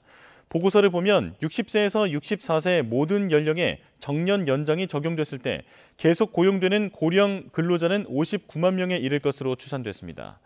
이들에 대한 예상 임금과 4대 보험료, 사업주 부담분 등을 합산하면 해마다 사업주가 부담하는 비용은 30조 2천억 원에 이를 것으로 분석됐습니다. 한경협은 이 같은 고용 비용은 청년 근로자 90만 명을 고용할 수 있는 수준이라며 정년 연장이 투자와 신규 채용 위축 등에 미치는 영향도 신중히 고려해야 한다고 밝혔습니다. 109만여 개에 달하는 노인 일자리와 사회활동 지원 사업의 내년 참여자를 오늘부터 27일까지 모집합니다. 보건복지부는 교육과 건강 수준이 높은 신노년 세대 출연을 고려해 노인 일자리를 올해보다 6만여 개 늘려 역대 가장 많은 109만 8천여 개 제공한다고 밝혔습니다. 모집 유형은 공공형, 사회서비스형, 민간형으로 나뉘는데 취약계층을 대상으로 소득 보전을 지원하는 공공형은 69만여 개 마련될 예정입니다. 행정복지센터나 노인복지관 또는 노인 일자리 여기 등 온라인에서 신청할 수 있고 소득 수준과 활동 역량 등으로 평가해 내년 1월 초에 선발, 통보할 예정입니다. 특목고나 자사고 학생의 과목별 내신 A등급 비율이 일반고의 2배가 넘는 것으로 조사됐습니다. 종로학원이 학교 알림이에 공시된 올해 1학년 1학기 전국 일반고 1,600여 곳과 특목고 자사고 90곳의 학업 성취 결과를 분석한 결과입니다. 특목고 자사고의 과목별 A등급 비율은 국어가 47.4%, 영어 44.3%, 수학 39.7%로 국어 19.7%, 영어 20.6%, 수학 17.2%인 일반고의 내신 A등급 비율보다 2배 넘게 높았습니다. 종로학원은 학생부의 과목별 원점수도 기록하기 때문에 원점수가 높게 형성된 특목고나 자사고 선호도가 더 높아질 수 있다고 전망했습니다. 부산에서 열린 플라스틱 협약 제5차 정부 간 협상위원회가 플라스틱 오염 종식을 위한 국제협약 마련에 합의를 이루지 못한 채 폐막했습니다. 발목을 잡은 건 플라스틱 생산 감축 이슈였는데 국가 간 이견으로 최소한의 선언적 합의도 내놓지 못하면서 빈손 협상에 그친 것 아니냐는 평가가 나옵니다. 백종규 기자입니다. 지난달 25일 부산에서 막을 올린 플라스틱 오염 대응 국제협약 제5차 정부 간 협상위원회가 종료됐습니다. 전 세계 이목이 집중됐지만 일주일 동안의 협상 결론은 합의 무산이었습니다. 170여 개 당사국이 끝내 의견 차이를 좁히지 못하면서 플라스틱 오염에 관한 최초의 법적 구속력이 있는 조약에는 이르지 못한 겁니다. 협상위를 이끈 의장은 부산에서 상당한 진전을 이뤘다면서도 소수의 쟁점이 합의를 막고 있다는 점을 인정해야 한다고 강조했습니다. Our work is far from complete, and we must remain pragmatic as we continue collaborating toward our shared goal. 또 쟁점 해결을 위해 시간이 더 필요하다면서 내년에 협상을 이어가자고 했습니다. 협상에서 끝내 발목을 잡은 건 플라스틱 생산 감축 문제였습니다. 화석 연료에서 추출한 플라스틱 원료인 1차 플라스틱 폴리머를 생산부터 제한하자는 게 쟁점이었지만 사우디아라비아와 러시아 등 산유국과 플라스틱 생산국 진영에서 이 같은 규제를 거부한 겁니다. So we cannot accept the proposal. There is no consensus on this proposal, and I speak on behalf of the Arab group. 플라스틱 폐기물에 직접 영향을 받는 국가들은 허울뿐인 협약보다는 아예 협약을 무산시켜야 한다고 주장하기도 했습니다. If it does not have the provisions or what we expect from an ambitious treaty, then we'll come back to the multilateral process and go back to the same process pushing for an ambitious treaty. 해마다 생산되는 플라스틱은 4억 6천만 톤 이상. 이대로라면 2040년까지 생산량이 70%가량 증가할 수 있는데 실제 협약이 체결됐다면 유엔 기후변화 협약처럼 역사에 남을 다자 협약이 될 수도 있었습니다. 하지만 첨예한 갈등 속 부산에서의 협상은 최소한의 선언적 합의에도 이르지 못하고 빈손으로 막을 내렸습니다. YTN 백종규입니다.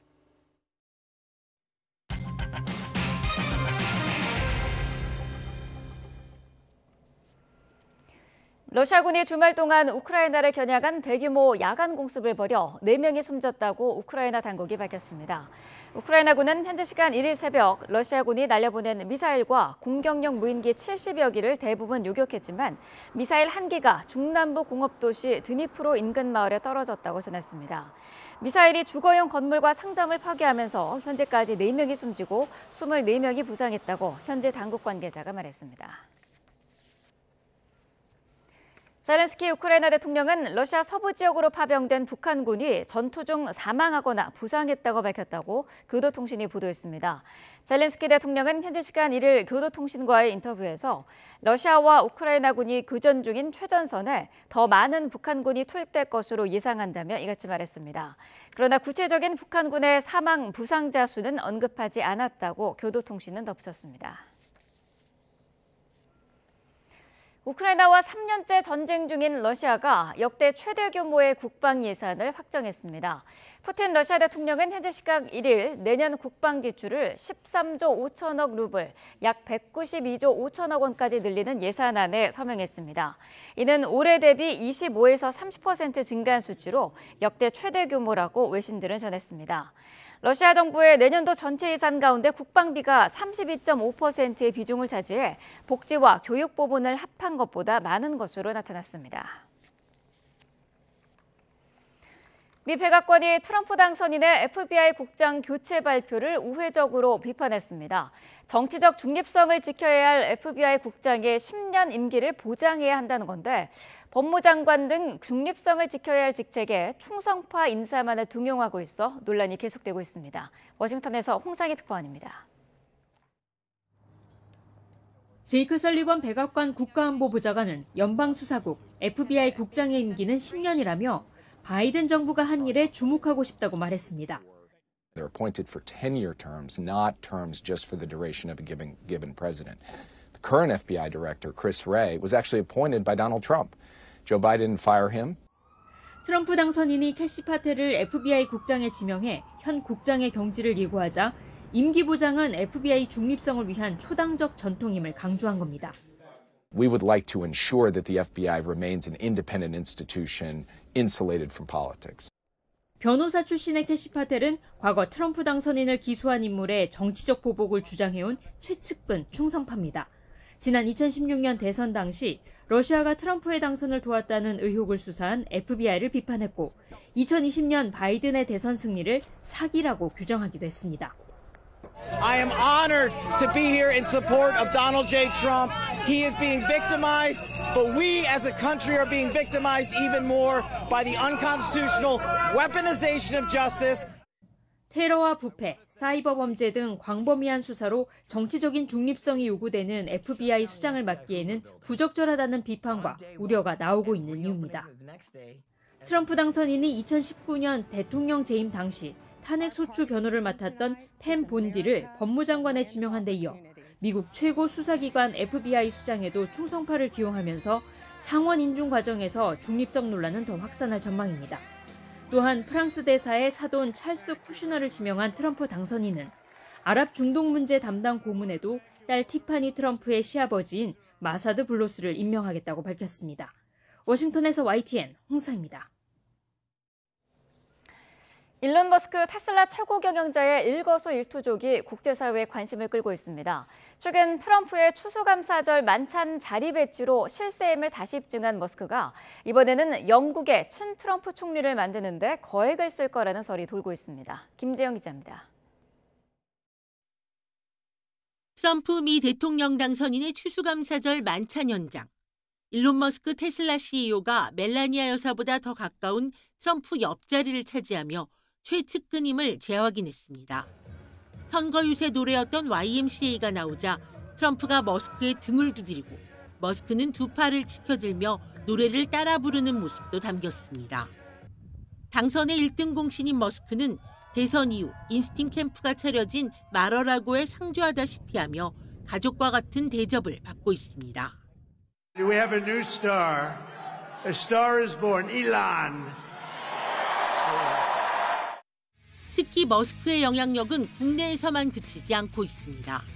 머스크가 극우 성향 정치인인 나이젤 페라지 영국 개혁당 대표에게 1억 달러, 우리 돈 약 1,400억 원을 캐척할 것이라는 설이 영국 정가에 돌고 있다고 더 타임스가 보도했습니다. 영국의 키어 스타머 총리와 대립각을 세운 머스크가 막강한 재력을 이용해 자신이 지지하는 정치인을 총리로 미는 등 영국 정치판도 뒤흔들 수 있다는 관측입니다. 페라지는 1992년 보수당을 탈당한 후 브렉시트 운동을 주도한 인물로 미국 대선 과정에서 트럼프를 위해 찬조 연설을 하고 대선 결과도 함께 지켜보는 등 두터운 친분을 쌓은 것으로 널리 알려졌습니다. As the results came through and everybody was whooping it up, there was Trump just sitting there eating an ice cream, completely laid back. 트럼프 당선인과의 이른바 브로맨스가 얼마나 이어질지는 예측이 엇갈리는 가운데 머스크의 좌충우돌 영향력에 관심이 쏠리고 있습니다. YTN 김지영입니다. 주미 한국 대사관이 트럼프 당선인 측과 접촉을 강화하기 위해서 수지 와이스 백악관 비서실장 내정자가 일했던 로비업체를 고용한 것으로 확인됐습니다. 로비업체 머큐리 퍼블릭 어페어스는 지난달 26일 주미 한국 대사관과 미국 당국자 접촉을 포함한 컨설팅 등 서비스를 제공하기로 계약을 체결했다고 미 법무부에 신고했습니다. 머큐리 퍼블릭 어페어스와 주미 한국 대사관의 계약 기간은 올해 말까지로 머큐리 측은 대사관의 경제 정책 현안을 트럼프 2기 행정부에 맞춰 개발, 조직, 계획하는 것과 관련한 자문을 제공하게 됩니다. 주미 한국 대사관이 트럼프 최측근과 관계가 있는 로비업체와 단기 계약을 체결한 건 트럼프 2기 내각에 지명된 인사들이 의회 인준 절차 전에 대외 접촉을 자제하고 있어 직접 소통하기가 쉽지 않은 상황을 고려한 데 따른 결정으로 보입니다. 트럼프 당선인이 캐나다와 멕시코에 이어 이번에는 비서방 신흥경제국 연합체 브릭스를 향해서도 관세 전쟁의 포문을 열었습니다. 브릭스 국가들이 달러 패권에 도전하면 100% 관세를 부과할 거라고 경고했습니다. 홍주혜 기자입니다.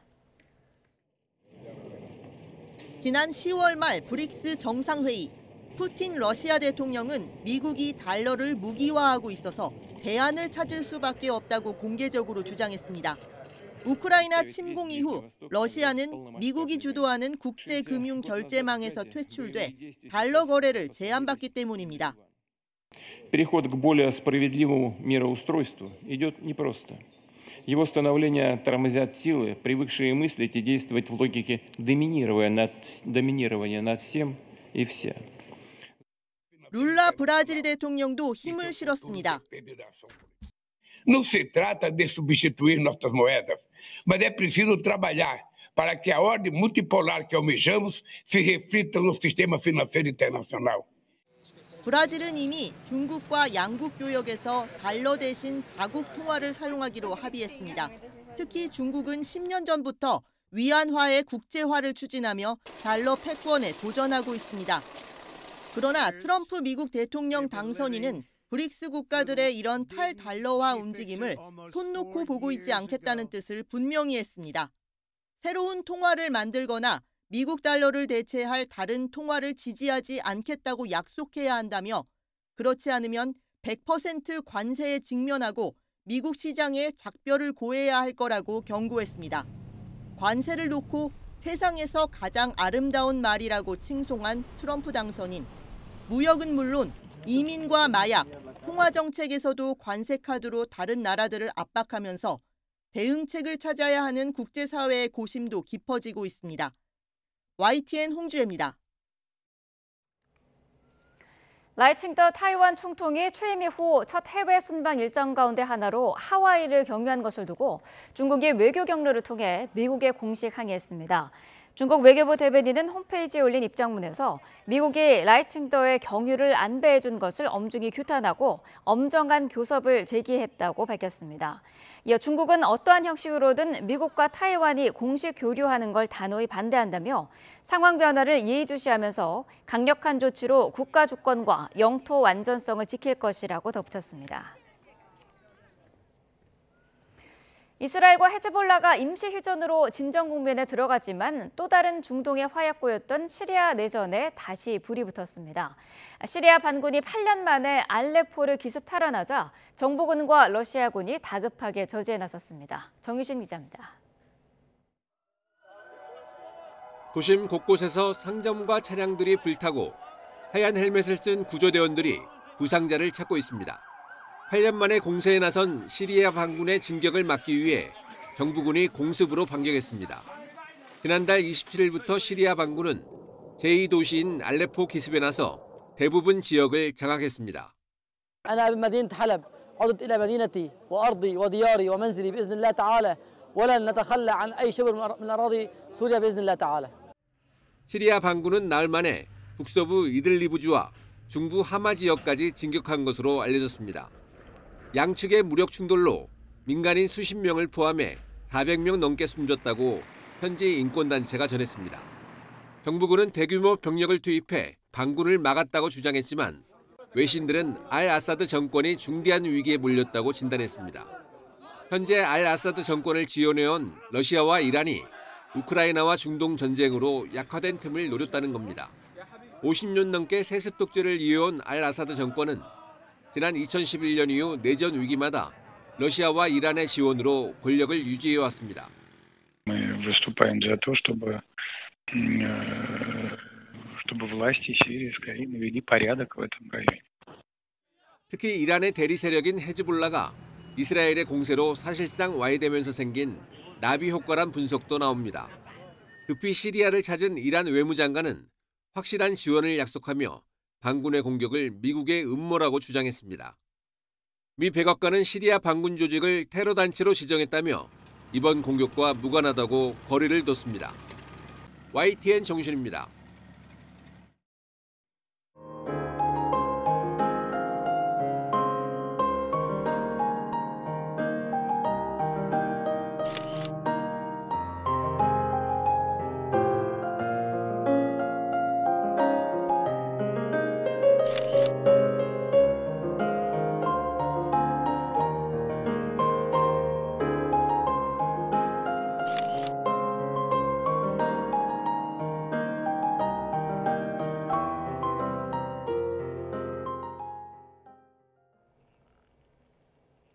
(12월의) 첫 월요일 큰 추위는 없지만 곳곳으로 안개가 짙습니다. 서울 등 서쪽 지방을 중심으로는 오후까지 산발적인 비가 조금 내리겠는데요.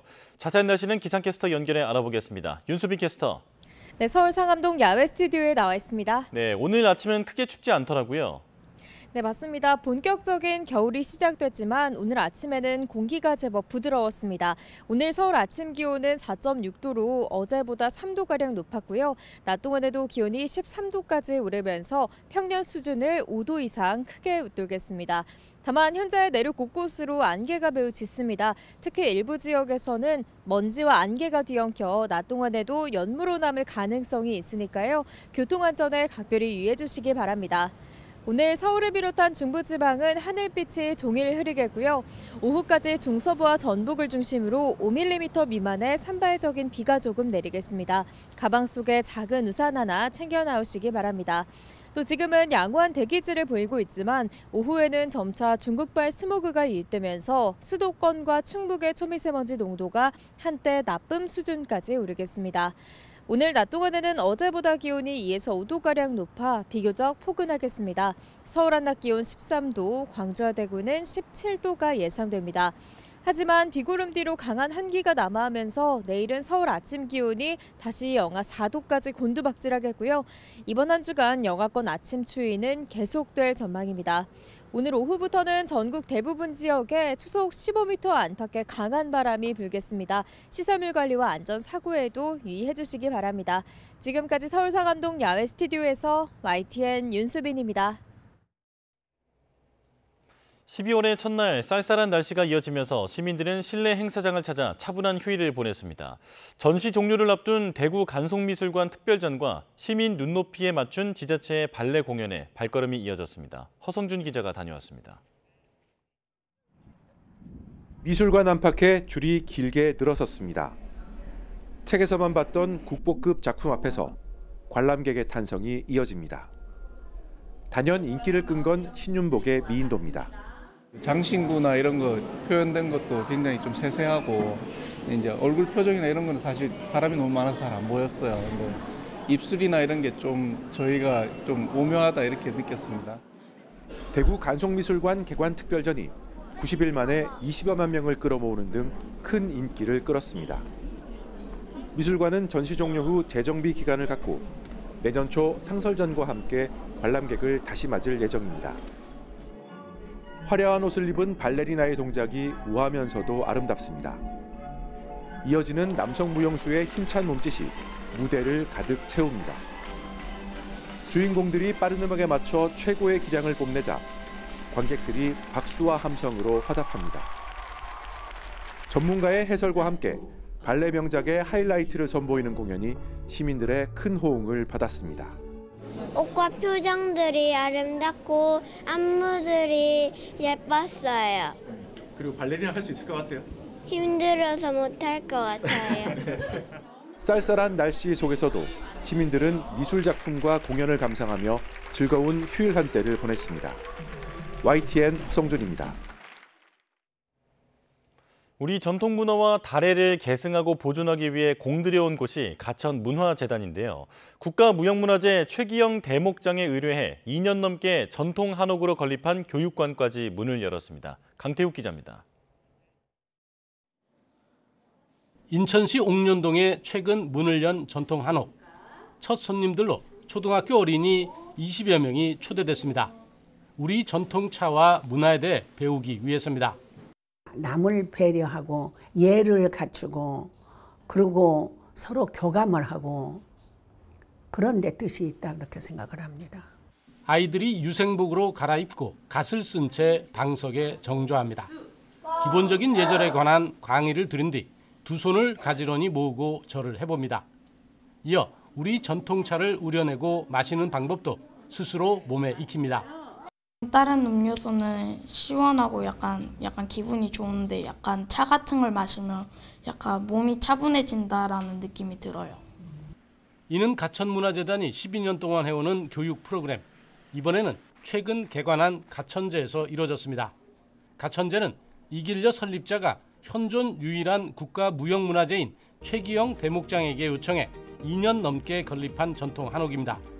금강산 자락에서 자란 500년 수령의 황장목이 기둥과 대들보 등으로 쓰였습니다.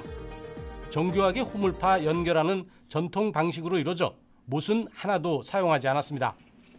전통 재료와 방식으로 만들어진 교육관인 만큼 아이들이 전통을 느끼고 배우고 전파했으면 하는 바람입니다. 지와 예와 효거든요. 그거를 이제 가르치면서 차 문화를 가르치고 우리 차를 이렇게 널리 알리는, 세계적으로 알리는 그러한 아이들로 키웠으면 좋겠다. 재단은 매년 2천여 명의 학생이 이곳을 다녀가도록 하겠다는 목표입니다. YTN 강태욱입니다. 가수 임영웅에 대한 진지한 학문적 연구가 필요하다며 한국대중음악학회가 토론회를 열었습니다. 임영웅은 여느 가수들과 달리 하나의 현상이라는 분석이었는데 자선축구대회 수익금 기부와 함께 화제입니다. 이광현 기자입니다. 임영웅을 주제로 학자들이 모여 토론회 장을 열었습니다. 2016년 데뷔 이후 강력한 팬덤과 함께 뚜렷한 흐름을 만들어온 임영웅을 분석하는 자리였습니다. 임영웅은 단순한 트로트 가수를 넘어 국민 가수의 명성을 얻은 하나의 사회 문화 현상이라며 감정을 절제하는 창법을 비롯해 트로트에 국한하지 않고 장르를 확장한 것을 인기의 기반으로 꼽았습니다. 지난 5월 열린 상한벌 콘서트와 뒷이야기를 다룬 영화의 기록적인 성과도 이런 분석을 뒷받침합니다. 기존 1위였던 방탄소년단의 기록을 깨며 공연 실황 영화 최초로 누적 매출액 100억 원을 돌파했습니다.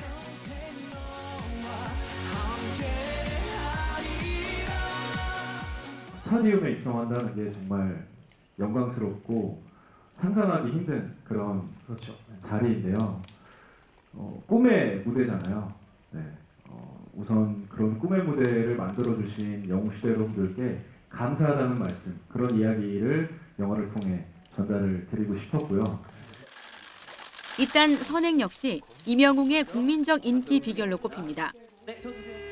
평소 축구에 남다른 애정을 드러낸 임영웅은 자선 축구대회 수익금 전액을 월드비전과 사랑의 열매에 기부했습니다. 음악성은 물론 팬덤에 대한 존중과 영향력으로 하나의 장르를 구축한 임영웅. 이번 연말과 연초 단독 콘서트를 열 예정인데 6회차 공연 전석이 매진됐습니다. 그래서 더 많은 분들. YTN 이광현입니다. 올해 창립 100주년을 맞은 디즈니가 암흑기를 지나 실적 반등에 성공하며 콘텐츠 제국의 건재함을 알렸습니다. 팬들에게 익숙한 시리즈 후속작과 아시아 태평양 로컬 콘텐츠로 이 기세를 이어가겠다는 전략입니다. 싱가포르 현지에서 김승환 기자가 보도합니다. 캡틴 아메리카 완장을 이어받은 새 캡틴, 배우 안소니 마키가 인사합니다. 최근 마블 시리즈가 잇따라 부진한 가운데 내년 2월 공개될 작품 홍보에 열을 올렸습니다. It's very unique. No other character in any other cinematic universe has had that experience. So, you know, he has the ability to not only honor his country but honor his friend Steve Rogers. 이처럼 디즈니는 올해 말과 내년 무파사 라이온킹, 모아나2 등 흥행이 어느 정도 보장된 콘텐츠 후속작에 집중합니다. 또 OTT에서는 아시아 태평양 지역을 선도하는 새 한국 작품만 10개를 발표했습니다. Of the top 15 best performing titles, 9 of them came from Korea. So that's a great testament of the popularity of Korean content around the world. 에미상을 휩쓴 드라마 시리즈 쇼군의 본산, 일본 콘텐츠 역시 아시아 태평양 전략의 중추로 꼽힙니다. 多分先陣切ってその将軍さんとかのパワーをもらったりしながら僕たちもこの J ドラマ盛り上げていきたいのでお楽しみにしていてください. 디즈니는 아시아 태평양 지역 행사에 한국 취재진 100여 명을 포함해 12개 나라 500명이 넘는 인원을 모았습니다. 메시지보다 즐거움을 추구하는 콘텐츠 본연의 목적에 충실하겠다는 디즈니의 전략이 최근 다소 부진했던 팬덤을 끌어올 수 있을지 관심입니다. 싱가포르에서 YTN의 김승환입니다.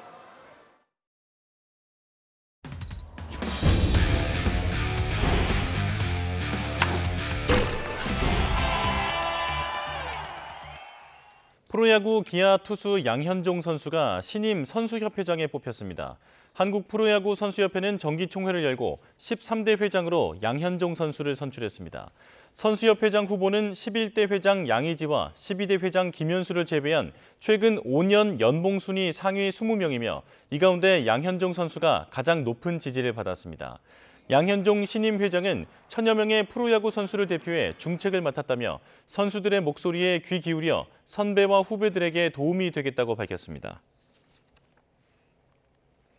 프로축구 대구FC가 내년에도 K리그 1에서 뛰게 됐습니다. 대구는 충남 아산과의 승강 플레이오프 2차전에서 120분 연장전 끝에 3대1로 승리했습니다. 양 팀은 1승 1패로 어깨를 나란히 했지만 대구가 합계 스코어에서 앞서 잔류에 성공했고 충남 아산은 5시즌 만에 일부 승격을 노렸지만 실패했습니다. 강등 위기에 놓인 프로축구 명가 전북도 서울 이랜드를 물리치고 K리그 1 잔류 가능성을 키웠습니다. 전북은 승강 플레이오프 1차전 원정 경기에서 이랜드에 2대1로 이겨 오는 8일 2차전에서 비기기만 해도 K리그 1에 잔류할 수 있습니다. 후배 성추행 논란에 휩싸였던 피겨 이혜인 선수가 다시 은반 위로 돌아왔습니다. 국가대표 선발전 전날 부진을 만회하며 4대6 선수권 대회 출전 자격까지 따냈습니다. 양시창 기자입니다. 피겨 이혜인이 은반 위에 등장하자 유독 큰 함성이 터집니다. 신비로운 음악과 함께 시작한 연기, 난이도 높은 3회전 점프부터 스핀 동작까지 더욱 성숙해진 연기를 펼칩니다. 모든 프로그램을 마치고 두 주먹을 불끈 쥔 이혜인은 최종 점수 190.64를 받았습니다. 프리스케이팅에서 130점이 넘는 점수를 받아 전날 슈트 프로그램에서 10위까지 쳐졌던 순위를 최종 5위까지 끌어올렸습니다. 입상은 하지 못했지만 만 17살 이상만 출전할 수 있는 4대6 선수권 대회에 출전 자격을 확보했습니다. 이혜인은 후배 성추행 혐의로 자격정지 3년의 중징계를 받고 법원에서 효력정지를 받을 때까지 석 달 이상의 힘든 시간을 보냈습니다. 미리 준비해온 사과문을 읽어내리며 다시 한번 사과의 뜻을 전했습니다. 저에게 다시 한번 기회를 주신 모든 분들께 깊이 감사드리며 그간 저의 부족함으로 너무 큰 실망을 안겨드린 점 진심으로 사과드립니다. 불확실한 미래를 견디며 묵묵하게 훈련해온 이혜인은 태극마크의 무게감에 걸맞게 더욱 헌신하는 선수가 되겠다는 각오도 내비쳤습니다. 선수로서 뿐만이 아니라 한 사람으로서도 정말 많이 배우고 성장할 수 있었어요. 그래서 앞으로는 빙상계를 위해 더욱더 책임감 있는 모습을 보여드리도록 하겠습니다. 우여곡절 끝에 빙판 위에서 재계의 발판을 마련했지만 징계 처분 무효 소송 재판은 진행 중입니다. 당분간 운동과 법정 소송을 병행해야 하는 이혜인이 국가대표로서 어떤 모습을 보일지 주목됩니다. YTN 양시창입니다. 네, 야당이 예결위에서 감액된 예산안을 단독 처리한 것에 대해 정부가 유감을 표했죠.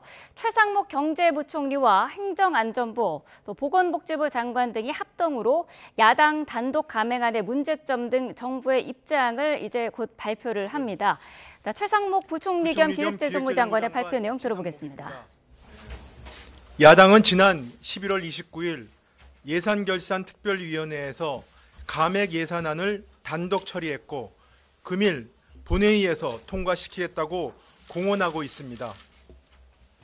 야당이 예산안을 강행했던 11월 29일 당일 오후까지도 정부와 여당은 예산결산특별위원회에 참석해 예산안 협의를 이어가고 있었습니다. 그럼에도 야당은 정부가 제대로 협상에 임하지 않았다며 감액안을 일방적으로 처리하였습니다. 정부안 자동부의를 막기 위해 단독 처리가 불가피했다는 야당의 주장도 설득력이 없습니다. 그동안 정부안이 자동부의되더라도 매년 여야가 합의하여 수정안을 처리했기 때문입니다. 심지어 야당은 단독 감액안을 처리한 후 정부가 추경을 편성해 보완해달라고 주장하나 증액할 사업이 있으면 여야가 합의하여 본 예산에 반영하는 것이 상식입니다. 전 세계는 총성 없는 전쟁 중인데 거대 야당은 예산안을 볼모로 정쟁에만 몰두하여 우리 기업에게 절실한 총알을 못 주겠다고 합니다. 국가 예산을 책임지고 있는 주무부처 장관으로서 야당의 무책임한 단독 처리에 대해 깊은 유감을 표합니다. 야당의 단독 감액안이 민생과 우리 경제에 미치는 부작용과 문제점을 다시 한번 소상히 설명드리겠습니다. 첫째, 대불확실성으로 그 어느 때보다 엄중한 상황에 처해 있는 우리 경제의 리스크를 더욱 가중시킬 것입니다. 지금 우리 경제는 글로벌 복합위기 후유증으로 서민, 소상공인 등 취약계층의 시름이 깊은 가운데 미 신정부 출범에 따른 보호무역 심화, 공급망 불안 등 거센 대내의 도전에 직면해 있습니다. 이렇듯 온 국민이 합심해 대응해야 할 경제 난국에 야당은 감액 예산안 강행이라는 무리수를 두고 있습니다. 그 피해는 고스란히 우리 국민과 기업에게로 돌아갑니다. 대내 악재에 대응할 여력이 줄고 불확실성이 증폭되며 우리 재정 운영 역량에 대한 신뢰를 떨어뜨려 국가 신인도도 훼손될 수 있습니다. 예산 등 정책 결정 과정의 불확실성이 국가 신용 등급에 부정적 영향을 준 해외 사례를 쉽게 찾을 수 있기 때문입니다. 둘째, 글로벌 산업 경쟁이 심화된 가운데 우리 산업의 경쟁력을 높일 골든타임을 놓치게 될 것입니다. 야당의 단독 감액 예산안은 혁신성장펀드와 원전산업성장펀드 등 산업 생태계 조성을 위한 정부 예산안을 삭감하고 출연 연구기관과 기초연구, 양자, 반도체, 바이오 등 미래성장 동력 R&D도 815억 원이나 감액했습니다. 예비비도 절반 수준인 2조 4천억 원으로 대폭 삭감했습니다. 실제 2019년의 경우 일본 수출 규제에 대응한 소부장 기술개발 등의 소요가 발생하여 한 해 동안 총 2조 7천억 원의 예비비를 사용한 바 있습니다. 그러나 내년에는 그와 같은 긴급한 산업, 통상 변화가 발생하더라도 적시 대응이 어려워집니다. 정부는 지난달 산업 경쟁력 강화 관계장관회의를 가동하여 반도체 클러스터의 필수적인 전력망 등 기반 시설과 AI 컴퓨팅 인프라 확충을 위한 적극적인 재정 지원을 약속드린 바 있습니다. 그러나 야당이 단독 감액안을 처리할 경우 이 약속도 지킬 수 없게 됩니다. 또한 야당이 본회의에서 단독 통과시키려는 세법 개정안에는 여야와 정부가 잠정 합의했던 반도체, AI 등 국가 전략 기술에 대한 세제 지원 확대와 소상공인 부담 경감, 내수 활성화 방안도 빠져 있습니다. 셋째, 여전히 어려움을 겪고 있는 민생과 지역 경제를 위한 정부의 지원 계획에도 차질이 불가피합니다.